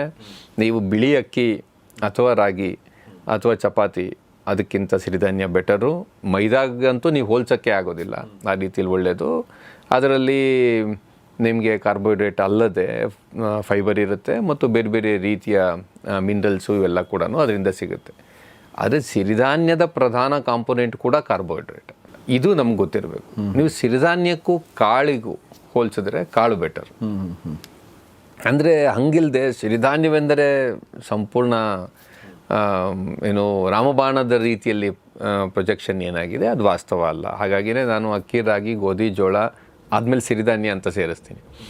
ಆದರೆ ನಾನು 100ಕ್ಕೆ 100 ಭಾಗ ಕಾರ್ಬೋಹೈಡ್ರೇಟ್ ಇರುವಂಥ ಏಕದಳ ಧಾನ್ಯಗಳನ್ನು ಬಿಟ್ಟು ಬಿಡಿ ಅಂತ ನಾನು ಹೇಳ್ತಾ ಇಲ್ಲ. ಅದರ ಅರ್ಥ ಏಕದಳ ಧಾನ್ಯಗಳನ್ನು ಪೂರ್ತಿ ಬಿಡಬೇಕು ಅಂತ ಹೇಳುವಂಥ ಡಾಕ್ಟರ್ಸ್ ಇದ್ದಾರೆ. ನನಗೇನು ಅವ್ರ ಜೊತೆಗೆ ತಕರಾರಿಲ್ಲ. ಆ ಮೂಲಕ ಅವರು ತುಂಬ ಅತ್ಯುತ್ತಮವಾದಂಥ ಟ್ರೀಟ್ಮೆಂಟನ್ನು ಕೂಡ ಕೊಡ್ತಾ ಇದ್ದಾರೆ. ಆದರೆ ಅದು ನಮ್ಮ ಸೆಟಪ್ನಲ್ಲಿ ಪ್ರಾಕ್ಟಿಕಲ್ ಅಲ್ಲ ಅಂತ. ನಾನು ಅನ್ನ ತಿನ್ನಬೇಕು ಅಲ್ಲದ್ರೆ ಅನ್ನ ತಿನ್ನಬಹುದು ಅಂತ ಹೇಳ್ತೀನಿ. ಅನ್ನ ತಿನ್ಬೋದು, ಚಪಾತಿ ತಿನ್ಬೋದು, ಮುದ್ದೆ ತಿನ್ಬೋದು, ಜೋಳದ ರೊಟ್ಟಿ ತಿನ್ಬೋದು. ಆದರೆ ಯಾವ ಪ್ರಮಾಣದಲ್ಲಿ ತಿನ್ಬೋದು ಅನ್ನೋದರ ಬಗ್ಗೆ ನಾವು ಅವರಿಗೆ ಸರಿಯಾದ ರೀತಿಯಲ್ಲಿ ಎಜುಕೇಟ್ ಮಾಡ್ತೀವಿ. ಒಂದೇ ಒಂದು ಅಗಳ ಅನ್ನ ತಿನ್ನಬೇಡಿ ಅಂತ ಹೇಳಿದಾಗ ಆಗುವ ಸಮಸ್ಯೆ ಏನು ಅಂತಂದರೆ, ಬಹುಪಾಲು ಪೇಷಂಟ್ಸು ಅಂಥ ಒಂದು ಡಯಟ್ನ ಪಾಲಿಸೋದಿಲ್ಲ ಮತ್ತು ತುಂಬ ಜಾಸ್ತಿ ಡ್ರಾಪ್ಔಟ್ಸ್ ಇರ್ತದೆ. ಅದರ ಬದಲಿಗೆ ನೀವು ಒಂದು ಬ್ಯಾಲೆನ್ಸ್ಡಲ್ಲಿ ಅದನ್ನು ಮುಂದೆ ಇಟ್ಟಾಗ ಅವರು ರುಚಿಯಾಗಿ ತಿನ್ಬೋದು, ಹೊಟ್ಟೆ ತುಂಬ ತಿನ್ಬೋದು ಅಂತ ಇದ್ದಾಗ ಅವರು ಇದಕ್ಕೆ ಬರ್ತಾರೆ ಮತ್ತು ಮೋಟಿವೇಟ್ ಆಗ್ತಾರೆ. ರಿಸಲ್ಟ್ ಬರ್ತಾ ಹೋಗುತ್ತೆ. ರಿಸಲ್ಟ್ ಬರ್ತಾ ಹೋದ ನಾವು ಕಂಟಿನ್ಯೂಸ್ ಮಾನಿಟ್ರ್ ಮಾಡೋದ್ರಿಂದ ಆಲ್ಮೋಸ್ಟ್ ಆನ್ ಡೈಲಿ ಬೇಸಿಸ್, ಆಗ ಅವ್ರಿಗಿನ್ನೂ ಹೆಚ್ಚು ಪಾಲಿಸಬೇಕು ಅಂತ ಅನಿಸುತ್ತೆ. ಆವಾಗ ನೀವು ಇನ್ನೂ ಸ್ವಲ್ಪ ಕಠಿಣವಾದನ್ನು ಕೂಡ ನಂತರ ಅವ್ರಿಗೆ ಹೇಳಲಿಕ್ಕೆ ಸಾಧ್ಯ ಆಗ್ಬೋದು. ಸೊ ಈಗ ಸಿರಿಧಾನ್ಯದ ವಿಚಾರಕ್ಕೆ ಬರೋದಾದರೆ, ಸಿರಿಧಾನ್ಯದ ವಿಚಾರ ಕೂಡ ಎಲ್ಲರೂ ಅದನ್ನು ತುಂಬ ಟೇಸ್ಟಿ ಅಂತ ಭಾವಿಸೋದಿಲ್ಲ. ಆದರೆ ಇದು ಬರೀ ಟೇಸ್ಟಿನ ವಿಚಾರ ಅಲ್ಲ. ಅವರೇ ಹೇಳಿರೋ ಹಾಗೆ ಅದರಲ್ಲೂ ಕೂಡ ಕಾರ್ಬೋಹೈಡ್ರೇಟ್ ಜಾಸ್ತಿ ಇರುತ್ತೆ. ಇದರ ಅರ್ಥ ಸಿರಿಧಾನ್ಯನ ಮುಟ್ಟಬೇಡಿ ಅಂತ ನಾನು ಹೇಳ್ತಾ ಇಲ್ಲ. ಮತ್ತು ಸಿರಿಧಾನ್ಯ ಎನ್ನುವುದು ಬಿಳಿ ಅನ್ನದಷ್ಟೇ ಕೆಟ್ಟದು ಅಂತಲೂ ಅಭಿಪ್ರಾಯ ಅಲ್ಲ. ಸಿರಿಧಾನ್ಯ ಖಂಡಿತವಾಗಲೂ ಕೂಡ ನಿಮಗೆ ಬಿಳಿ ಅನ್ನಕ್ಕಿಂತ ಸಾಕಷ್ಟು ಒಳ್ಳೆಯದು. ಅದ್ರ ಜೊತೆಗೆ ಇನ್ನೊಂದು ಅದು ಸೇರಿಸುವಂಥದ್ದು ಏನಂದರೆ ಆರ್ಗ್ಯಾನಿಕ್ ಫುಡ್. ಅಂದರೆ ಸಿರಿಧಾನ್ಯ ಅಂದರೆ ಆರ್ಗ್ಯಾನಿಕ್ ಫುಡ್ಡು. ಸಿರಿಧಾನ್ಯ ಅಂತ ಆರ್ಗ್ಯಾನಿಕ್ ಫುಡ್ ಅಲ್ಲ. ಸಾಮಾನ್ಯ ಆರ್ಗ್ಯಾನಿಕ್ ಅಂತ ಹೇಳ್ತಾ ಇರೋದು ಯಾವುದು ಅಂತಂದರೆ, ನಿಮಗೆ ಪೆಸ್ಟಿಸೈಡ್ಸು ಮತ್ತು ರಾಸಾಯನಿಕ ಇದನ್ನು ಬಳಸದೆ ಬೆಳೆದಿರುವಂಥ ಸಿರಿಧಾನ್ಯದಲ್ಲಿ ಏನಂದರೆ ಸಾಮಾನ್ಯವಾಗಿ ಅದರೊಳಗಡೆ ರಾಸಾಯನಿಕ ಬಳಸೋದಿಲ್ಲ. ಅದೊಂದು ಒಣ ಪ್ರದೇಶದಲ್ಲಿ ಇಂಥ ಯಾವ ಅಗತ್ಯವೂ ಇಲ್ಲದೆ ಬೆಳೀತಾ ಇರತಕ್ಕಂಥ ಬೆಳೆ ಆಗಿದೆ. ಹೀಗಾಗಿ ಅದನ್ನು ಆರ್ಗ್ಯಾನಿಕ್ ಫುಡ್ಡಲ್ಲಿ ಸೇರಿಸ್ಕೋಬೋದು. ಇದ್ರ ಜೊತೆಗೆ ಇನ್ನೂ ಈಗ ಆರ್ಗ್ಯಾನಿಕ್ ಸ್ಟೋರ್ಗಳಂತ ಬಂದು ಅದರಲ್ಲಿ ಎಲ್ಲವೂ ಕೂಡ ಅಂದರೆ ಆರ್ಗ್ಯಾನಿಕ್ ಅನ್ನೋ ಒಂದು ಲೇಬಲಲ್ಲಿ ಬರುತ್ತೆ. ಅಂದರೆ ಅದು ಗೋಧಿ ಇರ್ಬೋದು, ಜೋಳ ಇರ್ಬೋದು ಅಥವಾ ರಾಗಿ ಇರ್ಬೋದು, ಎಲ್ಲವೂ ಕೂಡ ಆರ್ಗ್ಯಾನಿಕ್ ಅಂತ ಬರುತ್ತೆ. ಸೊ ಅದನ್ನು ತಿನ್ನಬಹುದಾ ಅನ್ನೋದು ಕೂಡ ಕೆಲವೊಬ್ಬರು ಪ್ರಶ್ನೆ. ಹೌದು, ಇದರಲ್ಲಿ ಇವೆರಡನ್ನೂ ನಾವು ಸಪ್ರೇಟ್ ಮಾಡಿ ನೋಡಬೇಕು ಅಂತ ನನಗನ್ಸುತ್ತೆ. ಅಂದರೆ ಒಂದು ಕಡೆ ನೀವು ಕಾರ್ಬೋಹೈಡ್ರೇಟು ರಿಚ್ ಆಗಿರುವ, ಅಂದರೆ ಶರ್ಕರ ಪಿಷ್ಟ ಭರಿತವಾದಂಥ ಆಹಾರದಿಂದ ಇರುವಂಥ ಸಮಸ್ಯೆ ಏನು, ಅದರ ಜಾಗದಲ್ಲಿ ನೀವು ಒಂದು ಸಮತೋಲಿತವಾದಂಥ ಕಾರ್ಬೋಹೈಡ್ರೇಟು ಒಂದು ಪ್ರಮಾಣದಲ್ಲಿ ಇದ್ದರೂ ಕೂಡ ಅದರಲ್ಲಿ protein, fat, healthy fat, vitamins, minerals, fibre ವಿಶೇಷವಾಗಿ ಇವೆಲ್ಲ ಇರುವಂಥ ಡಯಟನ್ನು ಸೇವಿಸೋದು ಒಳ್ಳೆಯದು ಅಂತ ಹೇಳೋದು ಒಂದು ಪಾರ್ಟು. ಇನ್ನೊಂದು ಪಾರ್ಟು ನಿಮಗೆ ರಾಸಾಯನಿಕ ಇದ್ರದ್ದು. ಬರೀ ರಾಸಾಯನಿಕಗಳನ್ನು ಬಳಸಿ ಬೆಳೆದಿರುವಂಥ ಏನು ಆಹಾರ ಮಾತ್ರ ಅಲ್ಲ, ಅದಲ್ಲದೆ ಮಾಲಿನ್ಯದ ವಿಚಾರ ಕೂಡ ಇದೆ. ಅಂದರೆ ನೀವು ಇಲ್ಲ ಅತ್ಯುತ್ತಮವಾದಂಥ ರಾಸಾಯನಿಕ ರಹಿತವಾದಂಥ ಆರ್ಗ್ಯಾನಿಕ್ ಫುಡ್ಡು ಸೇವಿಸ್ತಾ ಇರ್ಬೋದು, ಬಟ್ ನೀವು ಕುಡಿಯೋ ನೀರಿನಲ್ಲಿ ನಿಮಗೆ ಮಾಲಿನ್ಯ ಇರುವಂಥ ಸಾಧ್ಯತೆ ಇದೆ, ನೀವು ಸೇವಿಸೋ ಗಾಳಿಯಲ್ಲಿ ಅದಿರುವಂಥ ಸಾಧ್ಯತೆ ಇದೆ. ಇವೆರಡನ್ನೂ ಸಪ್ರೇಟ್ ಮಾಡಿ ನೋಡಬೇಕು. ಯಾವುದೇ ರಾಸಾಯನಿಕ ಬಳಸದೇ ಇರತಕ್ಕಂಥ ಆಹಾರವನ್ನು ನೀವು ಸೇವಿಸೋದಾದರೆ ಒಳ್ಳೆಯದಾ ಕೆಟ್ಟದ ಅಂತ ಕೇಳಿದ್ರೆ ಖಂಡಿತ ಒಳ್ಳೆಯದು ಅಂತ ನಾನು ಹೇಳ್ತೀನಿ. ಅದರಲ್ಲಿ ಡೌಟೇ ಇಲ್ಲ, ನೀವು ರಾಸಾಯನಿಕ ಬಳಸದೇ ಇದು ಮಾಡೋದು. ಆದರೆ ನೀವು ರಾಸಾಯನಿಕ ಬಳಸದ ಆಹಾರದಲ್ಲಿ ಯಥೇಚ್ಛವಾಗಿ ಕಾರ್ಬೋಹೈಡ್ರೇಟ್ ತಿಂತಾಯಿದ್ರೆ that can be equally dangerous or probably even more dangerous. ಇದನ್ನು ನಾವು ಎರಡನ್ನೂ ಪ್ರತ್ಯೇಕ ಮಾಡಿ ನೋಡಬೇಕು ಅನ್ನೋದಷ್ಟೇ. ಮತ್ತು ಇನ್ನೊಂದಿದೆ, ನಾವು ಯಾರಿಗೆ ಹೇಳ್ತಾ ಇದ್ದೀವಿ ಅನ್ನೋದು ಇರುತ್ತೆ. ಎದುರುಗಡೆ ಕೂತವ್ರಿಗೆ ನೀವು ಅವ್ರು ಎಷ್ಟು ಬೇಕಾದರೂ ಇದ್ರ ಮೇಲೆ ಖರ್ಚು ಮಾಡೋಕ್ಕೆ ರೆಡಿ ಇದ್ದಾರೆ ಆ ಪೇಷಂಟು ಅಂತ ನಿಮಗೆ ಅನಿಸಿದಾಗ ನಿಮಗೆ ಅಂತ ಎಲ್ಲ ಆಲ್ಟರ್ನೇಟಿವ್ಸ್ನ ಮುಂದೆ ಇಡ್ಬೋದು. ನೀವು ಆರ್ಗ್ಯಾನಿಕ್ ಫುಡ್ಡನ್ನ ಕಾಸ್ಟು ಸಿಕ್ಕಾಬಟ್ಟೆ ಜಾಸ್ತಿ ಇದ್ದರೆ ಆಗ ಅಷ್ಟನ್ನು ನೀವು ಅದನ್ನು ಹೇಳೋಕ್ಕಾಗುತ್ತಾ ಇಲ್ವೋ ಎಲ್ರಿಗೂ ಅನ್ನೋವಂಥ ಪ್ರಶ್ನೆ ಇದೆ. ನೀವು ಇನ್ನೂ ಒಂದಿದೆ, ನೀವು ಆರ್ಗ್ಯಾನಿಕ್ ಅಂತಲೇ ತರ್ಬೋದು. ಹೇಗೆ ತರ್ಬೋದು? ಅದು ಮಾರ್ಕೆಟಿಂದ ಬರಬೇಕಾದ್ರೆ ಯಾವ ರೀತಿಯಲ್ಲಿ ಸೊಪ್ಪು ಇವೆಲ್ಲ ಬರ್ತದೆ, ಅದು ತುಂಬ ಕೊಳಕಿನ ವಾತಾವರಣಗಳನ್ನು ದಾಟಿ ಬರುವಂಥದ್ದೆಲ್ಲ ಕೂಡ ಇರುತ್ತೆ. ಸೊ ಆವಾಗ ನಿಮ್ಗದು ಏನು ತಿನ್ನಬೇಡಿ ಅಂತೇಳಿ ಮನೇಲಿ ಬೆಳ್ಕೊಳ್ಳಿ, ಟೆರೆಸ್ ಗಾರ್ಡನ್ ಮಾಡ್ಕೊಳ್ಳಿ, ಹೀಗೆ ಎಲ್ಲ ಹೇಳೋಕ್ಕಾಗಲ್ಲ. ನಿಮಗೆ ನಮ್ಮ ವಾತಾವರಣದಲ್ಲಿರುವಂಥ ನಮ್ಮ ಸುತ್ತ ಇರುವಂಥ ಜನರಲ್ಲಿ ಬಹುಪಾಲು ಜನ ಯಾವುದನ್ನು ಬಹುತೇಕ ಪಾಲಿಸಲಿಕ್ಕೆ ಸಾಧ್ಯ ಆಗುತ್ತೋ ಅದನ್ನು ಹೇಳೋದು ನಾನು ಅಳವಡಿಸ್ಕೊಂಬಂದಿರುವಂಥ ಪದ್ಧತಿ. ಸಕ್ಕರೆ ಕಾಯಿಲೆ ಕಡಿಮೆ ಆಗಬೇಕು ಅಂದರೆ ಕಡಿಮೆ ಊಟ ಮಾಡಬೇಕಾ ಅನ್ನೋದು ಪ್ರಶ್ನೆ. ಸೊ ಆವಾಗ ಕಡಿಮೆ ಊಟ ಮಾಡಿದರೆ ಕಡಿಮೆ ಶಕ್ತಿ, ಅದರಿಂದ ಸುಸ್ತಾಗುತ್ತೆ ಅನ್ನೋದು ಒಂದು ಪ್ರಶ್ನೆ. ಈ ಜೊತೆಗೆ ಹಣ್ಣುಗಳನ್ನ ತಿನ್ನಬೇಡಿ ಅಂತ ಹೇಳ್ತಾರೆ. ನಮಗೆ ಹಣ್ಣುಗಳಿಂದ ಎಷ್ಟೊಂದು ಒಳ್ಳೆ ಪೋಷಕಾಂಶಗಳು ಸಿಗ್ತವೆ, ಅದನ್ನು ಕೂಡ ತಿನ್ನಬೇಡಿ ಅಂತಂದಾಗ ಒಬ್ಬರು ನಮ್ಮ ಪೊಲೀಸ್ ಆಫೀಸರ್ ಬಂದಾಗ ಯಾರೋ ನಮ್ಮ ಜೊತೆ ಇನ್ನೊಬ್ರು ಯಾರೋ ಬಂದ ತಕ್ಷಣ ಇವರು ಹೇಳಿದರು ಅವರು ಡಯಾಬಿಟೀಸ್ ಇದೆ ಅಂಥೇಳಿ. ಅಂದರೆ ನೋಡಿದ ತಕ್ಷಣ ಡಯಾಬಿಟೀಸ್ ಅಂತಂದರೆ ಅವರು ಸ್ವಲ್ಪ ವೀಕ್ ಆಗಿರ್ತಾರೆ, ಕೃಶವಾಗಿರ್ತಾರೆ. ಯಾಕೆಂದರೆ ಅವ್ರಿಗೆ ನಾವೇನು ಹಣ್ಣು ತಿನ್ನಬೇಡಿ ಇದೆಲ್ಲ ತಿನ್ನಬೇಡಿ ಅಂದಾಗ ಅವರು ಕೃಶ ಆಗಿರ್ತಾರೆ ಅನ್ನೋದೊಂದು ಮನೋಭಾವ. ಇವರು ಕೂಡ ಅದೇ ಧಾಟಿಲಿ ಕೇಳ್ತಾ ಇದ್ದಾರೆ, ಕಡಿಮೆ ತಿನ್ನಿ ಅಂದರೆ ವೀಕ್ ಆಗ್ತೀವಲ್ವಾ, ಸುಸ್ತಾಗುತ್ತಲ್ವ ಅನ್ನೋದು ಒಂದು ಪ್ರಶ್ನೆ. ಎರಡು ಪ್ರಶ್ನೆ ಇದೆ. ಮೊದಲನೇದು ಕಡಿಮೆ ತಿನ್ನೋದು, ಜಾಸ್ತಿ ತಿನ್ನೋದು. ಇದು ಈ ಕಡಿಮೆ ಜಾಸ್ತಿ ಅನ್ನೋದು ಅವ್ರು ಎಷ್ಟು ತಿಂತಾ ಇದ್ದಾರೆ ಅನ್ನೋದನ್ನ ಗಮನದಲ್ಲಿ ಇಟ್ಕೊಂಡು ಅವ್ರು ಹೇಳ್ತಿದ್ದಾರೆ. ತಿಂತಾ ಇದ್ದಾರೆ ಅದಕ್ಕಿಂತ ಕಡಿಮೆ ತಿನ್ನೋದು ಅಂತ ಇಲ್ಲ. ನಾನು ಹೇಳೋದು ಈಗ ಅವರು ಏನು ತಿಂತಾ ಇದ್ದಾರೆ, ಯಾವ ಪ್ರಮಾಣದಲ್ಲಿ ತಿಂತಾ ಇದ್ದಾರೆ. ಎರಡನೇದು ಅವ್ರು ಎಷ್ಟು ದಪ್ಪ ಇದ್ದಾರೆ. ನಂಗೆ ಅರ್ಥ ಆಯ್ತು ನಿಮ್ಮ ಪ್ರಶ್ನೆ. ಈಗ ಅವ್ರು ನಾರ್ಮಲ್ ಅಂತ ತಿನ್ಕೊಂಡಿರ್ತಾರೆ, ಬಟ್ ಅವ್ರು ಜಾಸ್ತಿ ತಿಂತಾ ಇರ್ತಾರೆ. ಅವ್ರು ಜಾಸ್ತಿ ತಿಂತಾ ಇರ್ತಾರೆ. ಮತ್ತು ಇನ್ನೂ ಒಂದಿದೆ, ಮತ್ತು ತುಂಬ ಜನ ಜಾಸ್ತಿನೇ ತಿಂತಾರೆ, ತುಂಬ ಜನ ಜಾಸ್ತಿ ತಿಂತಾರೆ. ಆದರೆ ಹೀಗೂ ಒಂದಾಗಿದೆ, ಸಾಮಾನ್ಯವಾಗಿ ನಮ್ಮಲ್ಲಿ ಬರುವವರು ಅವರ ತೂಕ ಜಾಸ್ತಿ ಇರುತ್ತೆ ಮತ್ತು ತೂಕ ಕಡಿಮೆ ಆಗಿ ಅವ್ರು ರಿವರ್ಸಲ್ ಆಗ್ತಾ ಇರುತ್ತೆ. ಇದೇ ಜನರಲ್ ಟ್ರೆಂಡು. ಒಂದು 2-3 ಜನ ಸ್ವಲ್ಪ ಬೇರೆ ಥರ ಇದೆ. ಅವ್ರು ಬಂದ ಮೇಲೆ ನಾವು ಕೊಟ್ಟ ಆಹಾರ ಅಷ್ಟೇ ತಿಂದು ಅವ್ರ ತೂಕ ಜಾಸ್ತಿ ಆಯಿತು. ಯಾಕೆ ಅಂತ ಕೇಳಿದ್ರೆ ಅವ್ರು ಮೊದಲಿಗೆ ಸಿಕ್ಕಾಬಟ್ಟೆ ಕಡಿಮೆ ತಿಂತಾಯಿದ್ರು. ಇದು ಕೂಡ ನಾನು ಆಗಲೇ ಹೇಳ್ದಂಗೆ ವ್ಯಕ್ತಿಯಿಂದ ವ್ಯಕ್ತಿಗೆ ಭಿನ್ನವಾಗಿರುತ್ತೆ. ಇನ್ನೂ ಒಂದಿದೆ, ಅವ್ರು ಎಷ್ಟು ತೂಕ ಇದ್ದಾರೆ ಅನ್ನೋದ್ರ ಮೇಲೆ ಅವ್ರಿಗೆ ಲೋ ಕ್ಯಾಲೋರಿ ಲೋ ಕಾರ್ಬ್ ಡಯಟ್ನ ಕೊಡಬೇಕಾಗುತ್ತೆ. ಅಂದರೆ ಕಾರ್ಬೋಹೈಡ್ರೇಟು ಕಡಿಮೆ ಇರಬೇಕು ಮತ್ತು ಒಟ್ಟು ಕ್ಯಾಲೋರೀಸ್ ಕೂಡ ಕಡಿಮೆ ಇರಬೇಕು. ಬಹುಪಾಲು ಟ್ರೀಟ್ಮೆಂಟ್ ಇರೋದು ಈ ಡಯಾಬಿಟಿಸ್ ರಿವರ್ಸಲ್ ಅಥವಾ ರೆಮಿಷನ್ನಲ್ಲಿ ಅದು low carb and low calorie ಡಯಟನ್ನೇ. ಹಾಗಾಗಿ ಮುಂಚೆಗಿಂತ ಅದನ್ನು ಕಡಿಮೆ ಮಾಡೋದೇ ನಡೆಯುತ್ತೆ. ಆದರೆ ಒಂದು ಹಂತ ದಾಟದ ಮೇಲೆ ತುಂಬ ಸಣ್ಣಕ್ಕಾಗುವಂಥವ್ರಿಗೆ ಅಷ್ಟು ಸಣ್ಣಕ್ಕಾಗಬಾರ್ದು ಅಂದರೆ ಅವ್ರು ದಪ್ಪಕ್ಕಾಗುವುದಕ್ಕೆ, ಅವ್ರಿಗೆ ಮಸಲ್ ಬಿಲ್ಡಿಂಗ್ ಮಾಡೋದಕ್ಕೆ ಮತ್ತು ಆ ಕಾರಣಕ್ಕಾಗಿ ಅವರು ಒಟ್ಟಾರೆ ತಿನ್ನುವಂಥ ಪ್ರಮಾಣವನ್ನು ಜಾಸ್ತಿ ಮಾಡೋದಕ್ಕೂ ಕೂಡ ನಾವು ಹೇಳ್ತೀವಿ. ಆದರೆ ಜಾಸ್ತಿ ಕಡಿಮೆ ಮಾತ್ರ ಅಲ್ಲದೆ ಎಷ್ಟು ಕ್ಯಾಲೋರಿ ಅಂತ ನಾವು ಅದರೊಳಗಡೆ ಹೆಚ್ಚು ತರಕಾರಿಯನ್ನು ಮತ್ತು ಅವ್ರಿಗೆ ಫಿಲ್ಲಿಂಗ್ ಆಗೋದು, ಹೊಟ್ಟೆ ತುಂಬಿದಂಗೆ ಅನ್ನಿಸ್ಬೇಕು, ಅದನ್ನೂ ಕೂಡ ನಮ್ಮ ಪ್ರೋಟೋಕಾಲಲ್ಲಿ ಡಿಸೈನ್ ಮಾಡಿದ್ದೀವಿ. ಯಾಕಂದರೆ ಇದು ಕಡಿಮೆ ತಿಂದ್ಬಿಟ್ಟ ತಕ್ಷಣ ಬರೀ ಯಾವುದು ಇವರು ಅಂದರೆ ತುಂಬ ದಪ್ಪಕ್ಕಿದ್ದು ಫ್ಯಾಟ್ ಕಡಿಮೆ ಆಗ್ತಿರೋರಿಗೆ ಏನೂ ಸುಸ್ತಾಗೋದಿಲ್ಲ. ವೀಕ್ ಆಗೋದು ಅಂದರೆ ಜನರಿಗೆ ಸುಸ್ತಾಗೋದು ಅಂತಲ್ಲ, ತುಂಬ ಜನಕ್ಕೆ ಸಣ್ಣಕ್ಕಾಗೋದನ್ನು ವೀಕ್ ಆಗೋದು ಅಂತ ಇರುತ್ತೆ. ಅವರೆಲ್ಲ ನೋಡೋಕೆ ಭಾಳ ಚೆನ್ನಾಗಿ ಕಾಣ್ತಿರ್ತಾರೆ, ಬಟ್ ಹಿಂದೆ ನೋಡಿದಾಗ ದಪ್ಪಕ್ಕಿದ್ರು ಅಂದರೆ ಏನು ತುಂಬ ವೀಕ್ ಆಗಿಬಿಟ್ಟಿದ್ಯಾ ಅಂತಾರೆ. ವೀಕ್ ಏನಿಲ್ವಲ್ಲ, ಸ್ಟ್ರಾಂಗ್ ಆಗಿದ್ದೀನಿ ಅಂತ ನಿಮ್ಗೆ ಅನ್ಸಿದ್ರು ಕೂಡ ಅವ್ರ ಪ್ರಕಾರ ವೀಕ್ ಅಂದರೆ ತೂಕ ಕಳ್ಕೊಂಡಿರೋದು. ತೂಕ ಕಳ್ಕೊಳ್ಳೋದು ತುಂಬ ಸರಿ ಸ್ಟ್ರಾಂಗ್ ಆಗೋದು. ಯಾಕಂದರೆ ನಾವು ಯಾವುದನ್ನ ಒಬೆಸಿಟಿ ಅಂತ ಕರಿತೀವಿ, ತೂಕ ಹೆಚ್ಚಳ ಇರೋದು, ಒಬೆಸಿಟಿಯ ಡೆಫಿನಿಷನ್ ಏನು? ನಿಮ್ಮ ದೇಹದ ಆರೋಗ್ಯಕ್ಕೆ ತೊಂದರೆಯಾಗುವ ಪ್ರಮಾಣದಲ್ಲಿ ಕೊಬ್ಬಿನ ಶೇಖರಣೆ ಆಗೋದನ್ನು ನಾವು ಒಬೆಸಿಟಿ ಅಂತ ಕರಿತೀವಿ. ಸೊ ಇದು ಕಡಿಮೆ ಆಗೋದ್ರಿಂದ ಏನೂ ಸಮಸ್ಯೆ ಆಗೋದಿಲ್ಲ. ಆದರೆ ಇಲ್ಲಿ ಯಾವ ಪ್ರಮಾಣದಲ್ಲಿ ತಿನ್ನಬೇಕು ಅನ್ನೋದ್ರ ಬಗ್ಗೆ ನೀವು ಚಿಂತೆ ಮಾಡಬೇಡಿ ಅಂತ ಅಷ್ಟೇ ನಾವು ಹೇಳೋದು. ನೀವು ಹೊಟ್ಟೆ ತುಂಬ ತಿನ್ಬೋದು ಮತ್ತು ರುಚಿಕರವಾಗಿ ತಿನ್ಬೋದು. ನೀವು ಮುಂಚೆ ಎಷ್ಟು ತಿಂತಾ ಇದ್ರಿ, ಎಷ್ಟು ಕ್ಯಾಲೋರೀಸ್ ತಿಂತಿದ್ರಿ, ಅದರಲ್ಲಿ ಏರುಪೇರು ಮಾಡಲೇಬೇಕು, ಅದರಲ್ಲಿ ಡೌಟೇ ಇಲ್ಲ. ನೀವು ಒಬಿಸಿಟಿ ಬಗ್ಗೆ ಮಾತಾಡಿದ್ರಿ. ಹೀಗಾಗಿ ಒಬಿಸಿಟಿ ಇದ್ದವ್ರಿಗೆ ಬೇರೆ ಟ್ರೀಟ್ಮೆಂಟ್ ಇದೆಯಾ? ಈಗ ಪಥ್ಯದ ಮೂಲಕ ನೀವು ನಿಯಂತ್ರಣ ಅಂತ ಹೇಳಿದ್ರಿ. ಓಕೆ, ಅದು ನಾರ್ಮಲ್ ಜನರಿಗೆ ನೀವು ಪಥ್ಯ ಮಾಡ್ತೀರಾ. ಒಬಿಸಿಟಿ ಇದ್ದವ್ರಿಗೆ ಏನು ಮಾಡ್ತೀರಾ? ಇಲ್ಲ, ಅವರು ಬಹುಶಃ ಕೇಳ್ತಿರೋದು ಡಯಾಬಿಟಿಸು ಮತ್ತು ಒಬೆಸಿಟಿ ಅವರಿಗೆ ಒಂದೇ ಟ್ರೀಟ್ಮೆಂಟಾ ಬೇರೆ ಇರುತ್ತಾ ಅಂತ. ಆಫ್ಕೋರ್ಸ್ ಆ್ಯಕ್ಚುಲಿ ಇದೆ ಅನ್ಕೊಳ್ಳೋಣ ಅವ್ರಿಗೆ. ಡಯಾಬಿಟೀಸ್ ಇದ್ದಾಗಲೂ ಇಲ್ಲದೇ ಇದ್ದಾಗಲೂ ಕೂಡ ಒಬೆಸಿಟಿ ಇದ್ದಾಗ ಬಹುತೇಕ ಹೆಚ್ಚು ಕಡಿಮೆ ಒಂದೇ ಟ್ರೀಟ್ಮೆಂಟ್ ಇರುತ್ತೆ, ಆದರೆ ಪೂರ್ತಿ ಅಲ್ಲ. ಯಾಕಂದರೆ ಒಬೆಸಿಟಿಗೆ ಬೇರೆ ಕಾರಣಗಳು ಇರ್ಬೋದು, ಕೆಲವು ಸರಿ ಹೈಪೋಥೈರಾಯ್ಡಿಸಮ್ ಇರ್ಬೋದು, ಇನ್ನೂ ಬೇರೆ ಬೇರೆ ಕಾರಣಗಳಿಂದಾಗಿಯೂ ಕೂಡ ಒಬೆಸಿಟಿ ಇರುತ್ತೆ. ಅದು ಯಾವುದಕ್ಕೆ ಯಾಕಿದೆ ಅಂತ ಪತ್ತೆ ಹಚ್ಚಬೇಕು. ಆಗ ಸ್ವಲ್ಪ ಭಿನ್ನವಾಗಿರುವಂಥ ರೀತಿಯಾದಂಥ ಟ್ರೀಟ್ಮೆಂಟ್ ಇರ್ಬೋದು. ಇಲ್ಲದೇ ಇದ್ದರೆ ಒಂದು low calorie low carb diet ಅಂತ ನಾವೇನು ಹೇಳ್ತೀವಿ, ಅದ್ರ ಜೊತೆಯಲ್ಲಿ ಉಳಿದ ಪೌಷ್ಟಿಕಾಂಶಗಳು, ಅದನ್ನು ನಾವು macronutrients and micronutrients ಅಂತ ಕರಿತೀವಿ, ಆಯಿತಾ? ಅಂದರೆ ಬಹುಶಃ ಹಿರಿ ಪೌಷ್ಟಿಕಾಂಶಗಳು ಮತ್ತು ಕಿರು ಪೌಷ್ಟಿಕಾಂಶಗಳು ಅಂತ ಹೇಳ್ಬೋದು. ಪ್ರೋಟೀನ್ ಮತ್ತು ಫ್ಯಾಟು ಮತ್ತು ವೈಟಮಿನ್ಸ್, ಮಿನರಲ್ಸು, ಇವೆಲ್ಲವೂ ಕೂಡ ಯಾವ ರೀತಿಯಲ್ಲಿ ಕೊಡಬೇಕು ಅನ್ನೋದನ್ನು ನೋಡಬೇಕು. But basically low calorie low carb ಡಯಟ್ನ ಏನು ಕೊಡ್ತೀವಿ, ಇದನ್ನು ಒಬೆಸಿಟಿಗೂ ಕೂಡ ಅದೇ ಥರದ ಟ್ರೀಟ್ಮೆಂಟ್ ಇರುತ್ತೆ. ಆದರೆ ಕೆಲವು ಭಿನ್ನತೆಗಳು ಇರುತ್ತೆ. ಡಯಾಬಿಟಿಸ್ ಇರೋ ಅಂಥವ್ರಿಗೆ ಅವ್ರಿಗೆ ಇನ್ನೂ ಬೇರೆ ಸಮಸ್ಯೆಗಳಿರ್ಬೋದು, ಇವ್ರಿಗೆ ಬೇರೆ ಸಮಸ್ಯೆ ಇರ್ಬೋದು, ಆ ಭಿನ್ನತೆ ಇರುತ್ತೆ.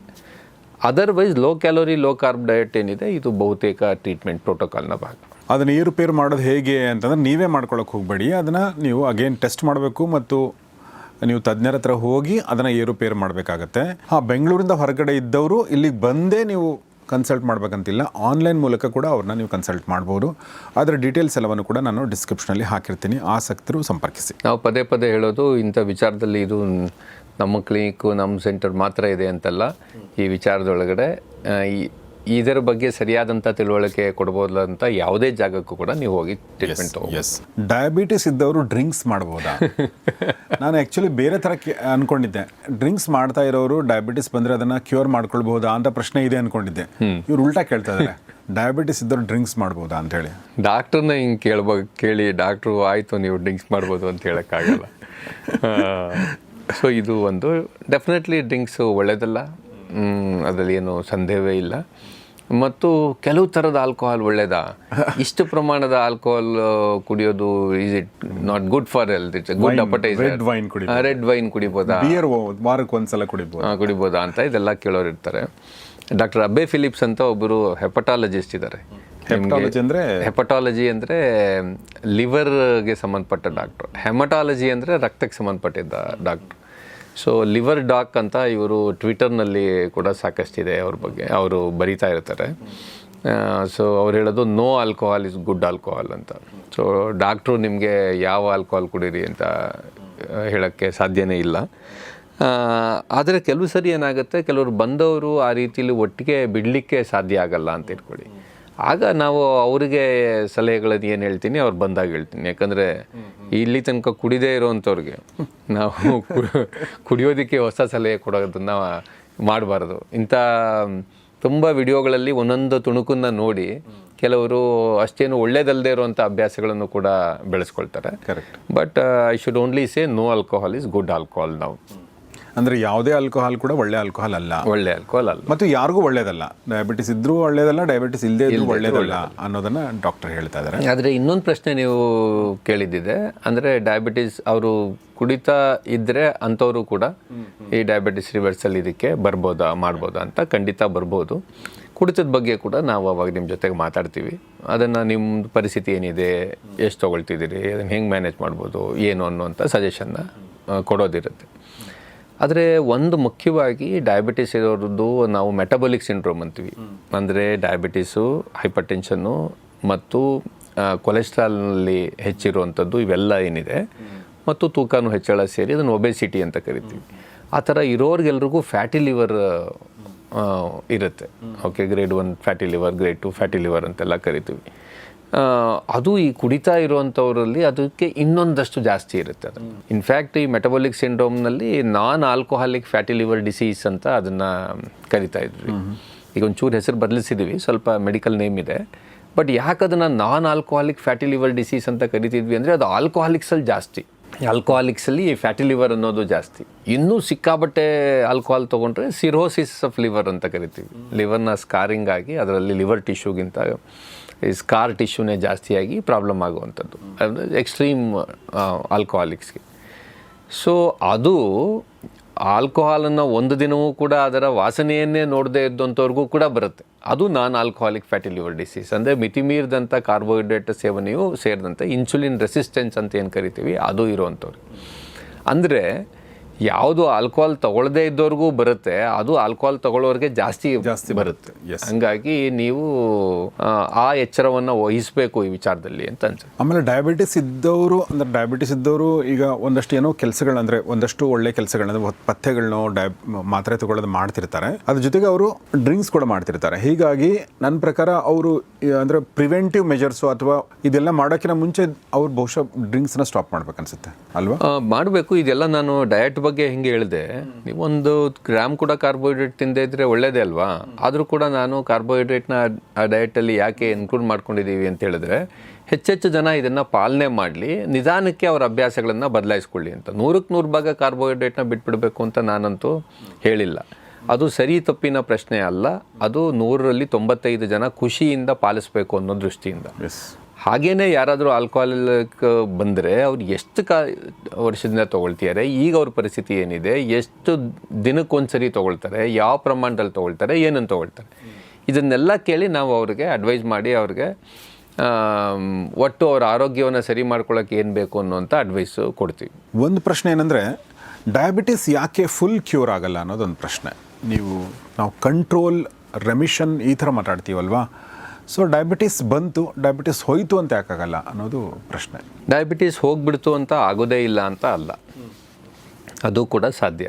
ಆದರೆ ಪ್ರಶ್ನೆ ಇರೋದೇನೆಂದರೆ, ಈ ಡಯಾಬಿಟಿಸ್ ರಿವರ್ಸಲ್ ರೆಮಿಷನ್ ಬಗ್ಗೆ ನಡೀತಿರುವಂಥ ಚಿಕಿತ್ಸೆಗಳು ಸಾವಿರಾರು ಜನರದು ಡಾಕ್ಯುಮೆಂಟೇಷನ್ ನಡೆದು 25 ವರ್ಷ ಆದಮೇಲೂ, 35 ವರ್ಷ ಆದಮೇಲೂ, 40 ವರ್ಷ ಆದಮೇಲೂ ಕೂಡ ಅವರಿಗೆ ಮತ್ತೆ ಒಂದು ಸರಿಯೂ ಕೂಡ ಮತ್ತೆ ಅವರು ಡಯಾಬಿಟಿಕ್ ಆಗಿಲ್ಲ, ಪ್ರೀ ಡಯಾಬಿಟಿಕ್ ಆಗಿಲ್ಲ ಅಂತ ಒಂದು ದಾಖಲೀಕರಣ ಬೇಕು, ನಮಗೆ ಡಾಕ್ಯುಮೆಂಟೇಷನ್ ಬೇಕು. ಅಷ್ಟು ರಿಸರ್ಚು ಅಷ್ಟು ಕಾಲದಿಂದ ಈ ಪ್ರಪಂಚದಲ್ಲಿ ನಡೆದಿಲ್ಲ. ಇದು ಇತ್ತೀಚಿನ ವರ್ಷಗಳಲ್ಲಿ ನಾನಾಗಲೇ ಹೇಳಿದ್ನಲ್ಲ, ಸಾಂಸ್ಥಿಕವಾದಂಥ ಅಧ್ಯಯನಗಳು, ಇನ್ಸ್ಟಿಟ್ಯೂಷನಲ್ ಅಧ್ಯಯನಗಳು ಇತ್ತೀಚಿನ ದಿನಗಳಲ್ಲಿದೆ. ಬಟ್ 90ರ ದಶಕದಿಂದಲೇ ಇದೆಲ್ಲದ್ರ ಬಗ್ಗೆ ಮಾತಾಡ್ತಾ ಇರುವಂಥ ಜನ ಇದ್ದಾರೆ. ಈಗ ರಿವರ್ಸಿಂಗ್ ಡಯಾಬಿಟಿಸ್ ಟೈಪ್ 2 ಅಂತ ಪುಸ್ತಕ ನಮಗೆ 90ರ ದಶಕದಲ್ಲೂ ಕೂಡ ಬಂದಿದೆ. ಆದರೆ ಅವೆಲ್ಲವೂ ಕೂಡ ದಾಖಲಾಗಬೇಕಲ್ವಾ? ಇಷ್ಟು ಸಾವಿರ ಪೇಷಂಟ್ಗಳಿಗೆ ನಾವು ಇದನ್ನು ಕೊಟ್ವಿ, ಈ ಚಿಕಿತ್ಸೆ ಕೊಟ್ವಿ, ಡಯಟ್ ಕೊಟ್ವಿ, ಅವ್ರಿಗೆ ಮಾತ್ರೆ ನಿಲ್ಲಿಸಿದ್ರು. 1 ವರ್ಷ ಆದಮೇಲೆ ನಾವು ಚೆಕ್ ಮಾಡಿದ್ವಿ, 2 ವರ್ಷ ಆದಮೇಲೆ ಮಾಡಿದ್ವಿ, 3, 4, 5 ವರ್ಷ ಹೀಗೆ ಒಂದು ಬೇಕು. ಆ ಡಾಕ್ಯುಮೆಂಟೇಷನ್ನು ಇನ್ನೂ ಸಾಕಷ್ಟು ಆಗುವಂಥ ಅಗತ್ಯ ಇದೆ. ಅದರ್ವೈಸ್ ಈಗ ನಾನು 5 ವರ್ಷದ ಹಿಂದೆ ಟ್ರೀಟ್ಮೆಂಟ್ ಈ ಒಂದು ಕೋರ್ಸು ಶುರು ಮಾಡಿದ ಮೇಲಿಂದ ಆಗ 5.7ಗಿಂತ ಕಡಿಮೆ HbA1c ಅಂದರೆ ಡಯಾಬಿಟಿಸ್ ಪೂರ್ತಿ ಇಲ್ಲದಾಗೆ ಆಗಿದ್ದು, ಇವತ್ತಿನ ತನಕ ಅದೇ ರೀತಿಯಲ್ಲಿ ಇರತಕ್ಕಂಥವರು ಬೇಕಾದಷ್ಟು ಜನ ಇದ್ದಾರೆ. ನಾನಲ್ಲಿ ಹೇಳ್ತಿರೋದು ಎಲ್ಲರಿಗೂ ಸಂಪೂರ್ಣವಾಗಿ ಮತ್ತು ಶಾಶ್ವತವಾಗಿ ರಿವರ್ಸಲ್ ಆಗುತ್ತೆ ಅಂತ ಭಾವಿಸ್ಬೇಡಿ ಅಂತ ಹೇಳ್ತಿರೋದು. ಸೊ ಬಟ್ ನೀವು ಈಗ ಏನು ಪರಿಸ್ಥಿತಿಲಿದ್ದೀರಿ ಅದಕ್ಕಿಂತ ಮಚ್ ಬೆಟರ್ ಆಗುತ್ತೆ ನಿಮ್ಗೆ. ಅದಕ್ಕಿಂತ ಅಂದರೆ ಶುಗರ್ ಕಂಟ್ರೋಲಿಗೆ ಬರುತ್ತೆ, ಮಾತ್ರೆ ಕಡಿಮೆ ಆಗುತ್ತೆ, ಅದರಲ್ಲಿ ಸಂದೇಹನೇ ಇಲ್ಲ. ಆದರೆ ಎಲ್ಲರಿಗೂ ಶಾಶ್ವತವಾಗಿ ಮತ್ತು ಸಂಪೂರ್ಣವಾಗಿ ಅಂತ ಹೇಳಿದ್ರೆ ಅದಕ್ಕೆ ಆ ಥರದ್ದು ಏನು ಎವಿಡೆನ್ಸು ನಮಗಿನ್ನೂ ಇಲ್ಲ. ಬಟ್ ಇದು ಕಳೆದ 5 ವರ್ಷಗಳಿಂದ ಮಾಡ್ಕೊಂಡು ಬಂದಿರುವಂಥರಲ್ಲಿ ಒಂದಷ್ಟು ಪರ್ಸೆಂಟೇಜ್ ಜನರಿಗೆ ಕಂಪ್ಲೀಟ್ ಇಲ್ಲ ಅನ್ನೋ ಥರ ಆಗಿದೆಯಾ? ಕಂಪ್ಲೀಟ್ ಇಲ್ಲ ಅಂತ ಬೇಕಾದಷ್ಟು ಜನರಿಗಾಗಿದೆ. ಆದರೆ ಕಂಪ್ಲೀಟ್ ಇಲ್ಲ ಅಂತ 5 ವರ್ಷದ ತನಕನೂ ಇರುತ್ತೆ. ಶಾಶ್ವತವಾಗಿ ಅಂತ ಹೇಳೋಕ್ಕೆ ನನ್ನ ಹತ್ರ ಇರೋ ಡೇಟಾ ಮಾತ್ರ ಅಲ್ಲ, ನಿಮಗೆ counter point study, direct study, ಕತಾರ್ನಲ್ಲಿ ನಡೆದಿರುವಂಥ ಸ್ಟಡಿ, ಪ್ರಪಂಚದ ಬೇರೆ ಬೇರೆ ಕಡೆ ನಡೆದಿರುವಂಥ ಸ್ಟಡಿಯ ಡಾಕ್ಯುಮೆಂಟೇಷನ್ ಇಟ್ಕೊಂಡು ತಾನೇ ನಾವು ನೋಡಬೇಕು. ನಮಗಿಂತ ತುಂಬ ನಾನೇನು ಶುರು ಮಾಡೋದಲ್ಲ, ಈ ಕರ್ನಾಟಕದಲ್ಲೇ ಇದನ್ನು ಭಾಳ ವರ್ಷಗಳಿಂದ ಮಾಡ್ತಾ ಇದ್ದಂಥವ್ರಿದ್ರು. ಪ್ರಪಂಚದ ಬೇರೆ ಬೇರೆ ಭಾಗದಲ್ಲಿ ನಡೆದಿತ್ತು, ಭಾರತದಲ್ಲಿ ನಡೆದಿತ್ತು. ಅವೆಲ್ಲ ಡಾಕ್ಯುಮೆಂಟ್ಸ್ನ ಇಟ್ಕೊಂಡು ನಾವು ಪುರಾವೆಗಳನ್ನು ಇಟ್ಟುಕೊಂಡು ಮಾತ್ರ ಮಾತಾಡಬೇಕಾದ್ದರಿಂದ, ಸಾಕ್ಷಿ ಇಟ್ಕೊಂಡು ಮಾತ್ರ ಮಾತಾಡಬೇಕು. ಎವಿಡೆನ್ಸ್ ಬೇಸ್ಡ್ ಮೆಡಿಸಿನ್ ಅಂದರೆ ಅದೇನು. ನಾವು ಈವರೆಗೂ ಮಾತಾಡಿದ್ದು ಟೈಪ್ 2 ಡಯಾಬಿಟಿಸ್ ಬಗ್ಗೆ. ನಿಮಗೆ ಗೊತ್ತಿದೆ ಅಂತ ಅನ್ಕೋತೀನಿ. ಅಂದರೆ ಒಂದು ವಯಸ್ಸಿನ ನಂತರ ಬರುವಂಥದ್ದು, ನಮ್ಮ ಲೈಫ್ ಸ್ಟೈಲ್ ಮೂಲಕ ಬರುವಂಥ ಡಯಾಬಿಟಿಸ್ಗೆ ಟೈಪ್ 2 ಡಯಾಬಿಟಿಸ್ ಅಂತ ಒಂದು ಸ್ಥೂಲವಾಗಿ ಕರಿತೀವಿ. ಇನ್ನು ಟೈಪ್ 1 ಡಯಾಬಿಟಿಸ್ ಬಗ್ಗೆ ಒಂದು ಪ್ರಶ್ನೆ ಇದೆ. ನನಗೆ ಟೈಪ್ 1 ಡಯಾಬಿಟಿಸ್ ಇದೆ, ಇದನ್ನು ಗುಣಪಡಿಸುವುದು ಹೇಗೆ ಅನ್ನೋದು ಪ್ರಶ್ನೆ. ಟೈಪ್ 1 ಡಯಾಬಿಟಿಸು ಸಾಮಾನ್ಯವಾಗಿ ಮಕ್ಕಳಲ್ಲಿ ಬರ್ತಾರೆ ಮತ್ತು ಅವರ ರಕ್ತದಲ್ಲಿ ನಾವು ಪರೀಕ್ಷೆ ಮಾಡಿದಾಗ ಅವ್ರ ರಕ್ತದಲ್ಲಿ ಇನ್ಸುಲಿನ್ ಪ್ರಮಾಣ ಅತ್ಯಂತ ಕಡಿಮೆ ಇರುತ್ತೆ ಅಥವಾ ಇರೋದೇ ಇಲ್ಲ. ಸೊ ನಾವು ರಿವರ್ಸಲ್ ಅಂತ ಮಾತಾಡ್ತಿರೋದು, ರೆಮಿಷನ್ ಅಂತ ಮಾತಾಡ್ತಿರೋದು ಟೈಪ್ 2 ಡಯಾಬಿಟಿಸ್ಗೆ. ಅಂದರೆ ಅವರ ರಕ್ತದಲ್ಲಿ ಅವರ ಪ್ಯಾನ್ಕ್ರಿಯಾಸ್ನಿಂದ ಇನ್ಸುಲಿನ್ ಉತ್ಪಾದನೆ ಆಗ್ತಿರುತ್ತೆ, ಅದು ಕೆಲಸ ಮಾಡ್ತಿರೋಲ್ಲ, ಅದು ನಾವು ಇನ್ಸುಲಿನ್ ರೆಸಿಸ್ಟೆನ್ಸ್ ಅಂತ ಕರಿತೀವಿ. ಇನ್ಸುಲಿನ್ ರೆಸಿಸ್ಟೆನ್ಸನ್ನು ನಾವು ಮ್ಯಾನೇಜ್ ಮಾಡೋಕ್ಕೆ ಲೈಫ್ ಸ್ಟೈಲಿನ ಚೇಂಜಸ್ಸಿಂದ ಸಾಧ್ಯ ಆಗುತ್ತೆ. ಟೈಪ್ 1 ಡಯಾಬಿಟಿಸಲ್ಲಿ ನೀವು ಲೈಫ್ ಸ್ಟೈಲ್ ಚೇಂಜಸ್ ಮಾಡಿಕೊಂಡಾಗ ನಿಮಗೆ ಬೇಕಿರುವಂಥ ಇನ್ಸುಲಿನ್ನ ಪ್ರಮಾಣ ಕಡಿಮೆ ಆಗುತ್ತೆ. ಆದರೆ ನಿಮಗೆ ಪೂರ್ತಿ ಅದು ನಿಂತು ಹೋಗ್ಬಿಡುತ್ತೆ ಅಂತ ಇಲ್ಲ, ಯಾಕಂದರೆ ದೇಹದಲ್ಲಿ ಇನ್ಸುಲಿನ್ ಉತ್ಪಾದನೆ ಆಗ್ತಾ ಇರೋದಿಲ್ಲ. ಈಗ ಅದನ್ನು ಉತ್ಪಾದನೆ ಆಗುವ ಹಾಗೆ ಮಾಡೋದಕ್ಕೆ ಬೇರೆ ಬೇರೆ ಥರದ ಚಿಕಿತ್ಸೆಗಳನ್ನು ಪ್ರಪಂಚದಲ್ಲಿ ಪ್ರಯತ್ನ ಮಾಡ್ತಾ ಇದ್ದಾರೆ. ಈಗ ಚೈನಾದಲ್ಲಂಥದ್ದೊಂದು ಎಕ್ಸ್ಪೆರಿಮೆಂಟ್ ನಡೆದಿದೆ ಅನ್ನೋವಂಥ ಚರ್ಚೆಯನ್ನು ನಾವು ಪತ್ರಿಕೆಗಳಲ್ಲಿ ನೋಡಿದ್ದೀವಿ. ಫಂಕ್ಷನಲ್ ಮೆಡಿಸಿನ್ ಅಂತಾರೆ. ಅಂದರೆ ದೇಹದಲ್ಲಿ ಈ ರೀತಿಯ ಜೀವನ ಶೈಲಿಯ ಬದಲಾವಣೆಗಳ ಮುಖಾಂತರ ದೇಹದ ಬೇರೆ ಬೇರೆ ಅಂಗಗಳು ಕೆಲಸ ಮಾಡುವ ರೀತಿಯನ್ನು ನಾವು ಬದಲಾಯಿಸ್ಬೋದು. ಬೀಟಾ ಸೆಲ್ಸ್ ಅಂತ ಏನು ಪ್ಯಾನ್ಕ್ರಿಯಾಸ್ನಲ್ಲಿ ಇವೆ, ಅದನ್ನು ರೀಜನ್ರೇಷನ್ ಮಾಡೋದಕ್ಕೆ ಸಾಧ್ಯ. ಈ ರೀತಿಯಲ್ಲಂತ ಹಲವಾರು ಸಂಗತಿಗಳು ಹೇಳ್ತಿದ್ದಾರೆ. ನಾನು ಅಂಥದನ್ನು ಓದಿದ್ದೀನಿ, ಅಂಥದನ್ನು ಕೇಳ್ತಾ ಇದ್ದೀನಿ. ಆದರೆ ಟೈಪ್ 1 ಡಯಾಬಿಟಿಸನ್ನು ಕ್ಯೂರ್ ಮಾಡ್ಬೋದು ಅಂತ ಒಂದು ಅದಕ್ಕೆ ಪುರಾವೆ ಸಮೇತ ಇರುವಂಥ ದೊಡ್ಡದಾಗಿರುವಂಥ ಯಾವುದೇ ಸ್ಟಡಿ ಇಲ್ಲಿ ತನಕ ಇಲ್ಲ, ನನ್ನ ಗಮನಕ್ಕಂತೂ ಬಂದಿಲ್ಲ. ಹಾಗಾಗಿ ಇವತ್ತಿಗಂತೂ ಟೈಪ್ 1 ಡಯಾಬಿಟಿಸ್ನ ಕ್ಯೂರ್ ಅಂತ ಹೇಳಬಾರ್ದು ಅಂತ ನನಗನ್ಸುತ್ತೆ. ಅಂಥದ್ದೇನೂ ಇಲ್ಲ. ಲೈಫ್ ಸ್ಟೈಲ್ ಚೇಂಜಸ್ ಮಾಡ್ಕೊಳ್ಳೋದ್ರಿಂದ ನೀವು ತೊಗೊಳ್ತಿರೋಂಥ ಇನ್ಸುಲಿನ್ ಡೋಸ್ನ ಕಡಿಮೆ ಮಾಡ್ಕೊಳ್ಬೋದು ಅಷ್ಟೇ. ಅಷ್ಟಕ್ಕೆ ಮಾತ್ರ ಇವತ್ತಿಗೆ ಕ್ಲಿಯರ್ ಕಟ್ ಎವಿಡೆನ್ಸ್ ಇದೆ. ನಾನು ಮತ್ತೊಂದು ಸಲ ನಿಮಗೆ ಹೇಳೋದೇನೆಂದರೆ, ಬೆಂಗಳೂರಲ್ಲಿದ್ದವರು ಅಥವಾ ಬೇರೆ ಭಾಗಗಳಲ್ಲಿದ್ದವರು ಆ್ಯಕ್ಟಿವ್ ಹೆಲ್ತ್ ಡಯಾಬಿಟಿಸ್ ಸೆಂಟರ್ಗೆ ಬರಬೇಕು ಅಂದರೆ ಅವರ ಫೋನ್ ನಂಬರ್, ಕಾಂಟ್ಯಾಕ್ಟ್ ಡೀಟೇಲ್ ಎಲ್ಲವನ್ನೂ ಕೂಡ ನಾನು ಡಿಸ್ಕ್ರಿಪ್ಷನ್ ಹಾಕಿರ್ತೀನಿ. ಆಸಕ್ತರು ಅವಶ್ಯಕತೆ ಸಂಪರ್ಕಿಸಿ ಅಂತ ಕೇಳ್ಕೊಳ್ತೀನಿ. ಡಾಕ್ಟರ್ ವಾಸು HV ಅವರ ಮೆಥಡ್ ಅಂದರೆ ಜನಸಾಮಾನ್ಯರ ದೃಷ್ಟಿಯಲ್ಲಿ ಇಟ್ಕೊಂಡು ಮಾಡಿರುವಂಥ ಅದು ಮೆಥಡ್. ಅದು ಅಂದರೆ ಐಡಿಯಲಿಸ್ಟಿಕ್ ವಾತಾವರಣದಲ್ಲಿ ಎಲ್ಲ ಚೆನ್ನಾಗಿದೆ, ಎಲ್ಲರೂ ಚೆನ್ನಾಗಿದ್ದಾರೆ ಅನ್ನೋ ಥರದ್ದಲ್ಲ. ಅದು ನಮ್ಮ ಎಲ್ಲ ನ್ಯೂನತೆಗಳು, ಕೊರತೆಗಳು, ಕುಂದುಕೊರತೆಗಳು, ನಮ್ಮ ಆರ್ಥಿಕ ಪರಿಸ್ಥಿತಿ, ನಮ್ಮ ಸಾಮಾಜಿಕ ಪರಿಸ್ಥಿತಿ, ನಮ್ಮ ಕೆಲಸ, ನಮ್ಮ ದೇಹ, ಒತ್ತಡ ಇದೆಲ್ಲವನ್ನು ಇಟ್ಕೊಂಡು ಒಂದು ಪಥ್ಯವನ್ನು ಅವ್ರು ಮಾಡಿದ್ದಾರೆ. ಅದರ ಮೂಲಕ ನಿಯಂತ್ರಣ ತರುವಂಥ ಪ್ರಯತ್ನವನ್ನು ಅವ್ರು ಮಾಡ್ತಾಯಿದ್ದಾರೆ. ಅವ್ರನ್ನ ಸಂಪರ್ಕಿಸಿ ಅಂತ ಹೇಳ್ತಾ, ಮತ್ತು ಬೆಂಗಳೂರಿಂದ ಹೊರಗಡೆ ಇರುವಂಥವರು ನೀವು ಆನ್ಲೈನ್ ಮೂಲಕ ಕನ್ಸಲ್ಟೇಷನ್ ಕೂಡ ತೊಗೊಳ್ಬೋದು ಅಂತ ಹೇಳ್ತಾ ನಾನು ಇವತ್ತಿನ ಎಪಿಸೋಡ್ ಮುಗಿಸೋಕ್ಕಿಂತ ಮುಂಚೆ ಡಾಕ್ಟರ್ ವಾಸು HV ಅವರಿಗೆ ನಿಮ್ಮೆಲ್ಲರ ಪರವಾಗಿ ಧನ್ಯವಾದಗಳು ಸರ್. ತುಂಬ ಧನ್ಯವಾದ ನಿಮಗೆ ನಮ್ಮ ಜೊತೆ ಮಾತಾಡಿದ್ರು. ಅಷ್ಟೇ ಸ್ನೇಹಿತರೆ, ಫ್ಯಾಮಿಲಿ ಡಾಕ್ಟರ್ ಕಾರ್ಯಕ್ರಮದ ಉದ್ದೇಶ ಏನು ಅಂದರೆ, ನಾನು ಮೊನ್ನೆ ಮಾತಾಡ್ತಿರ್ಬೇಕಾದ್ರೆ ನಮ್ಮ ಕರ್ನಾಟಕ ಜನ ಚೆನ್ನಾಗಿರಬೇಕು, ಆರೋಗ್ಯ ಚೆನ್ನಾಗಿರಬೇಕು, ನಾವು ಆರಾಮಾಗಿ ಊಟ ಮಾಡ್ಕೋಬೇಕು, ಆರಾಮಾಗಿ ನಿದ್ದೆ ಮಾಡಬೇಕು, ಸ್ಟ್ರೆಸ್ ಫ್ರೀ ಆಗಿರಬೇಕು, ನಮ್ಮ ಅಕೌಂಟಲ್ಲಿ ದುಡ್ಡು ಇರಬೇಕು, ನಮ್ಮ ಮಕ್ಕಳು ಚೆನ್ನಾಗಿರಬೇಕು, ನಮ್ಮ ಆರೋಗ್ಯ ಚೆನ್ನಾಗಿರ್ಬೇಕು. ಇದೆಲ್ಲವನ್ನು ದೃಷ್ಟಿಯಲ್ಲಿ ಇಟ್ಕೊಂಡು ನಾವು ಪ್ರೋಗ್ರಾಮ್ಗಳು ಮಾಡ್ತಾ ಹೋಗ್ತೀವಿ. ಸೊ ಡಾಕ್ಟರ್ ವಾಸು HV ಥರದ ತಜ್ಞರು ಬಂದು ಮಾತಾಡ್ತಾ ಹೋಗ್ತಾರೆ. ಆದರೆ ಇದು ಕೇವಲ ನಿಮಗಷ್ಟೇ ಸೀಮಿತ ಆಗದೆ ನಿಮ್ಮ ಸಮುದಾಯಕ್ಕೆ ಇದನ್ನು ದಯವಿಟ್ಟು ತಲುಪಿಸುವಂಥ ಪ್ರಯತ್ನವನ್ನು ಮಾಡಿ. ಆ ಮೂಲಕ ಈ ಒಂದು ಗ್ರೀನ್ ರೆವಲ್ಯೂಷನ್ ನಂತರ ನಾವೇನು ತಪ್ಪುಗಳು ಮಾಡಿದೀವೋ ಆ ತಪ್ಪುಗಳನ್ನ ನಮ್ಮ ಮಕ್ಕಳು ಮಾಡದೇ ಇರಲಿ ಮತ್ತು ಆ ಮೂಲಕ ಡಯಾಬಿಟೀಸ್ ಮುಕ್ತ ಜಗತ್ತನ್ನು ಸೃಷ್ಟಿ ಮಾಡಲು ಸಹಾಯ ಮಾಡಿ. ನೋಡ್ತಾರೆ ಗೌರಿಶಿಕ್ ಸ್ಟುಡಿಯೋ, ನೋಡ್ತಾರೆ ಫ್ಯಾಮಿಲಿ ಡಾಕ್ಟರ್ ಕಾರ್ಯಕ್ರಮ. ನಮಸ್ಕಾರ.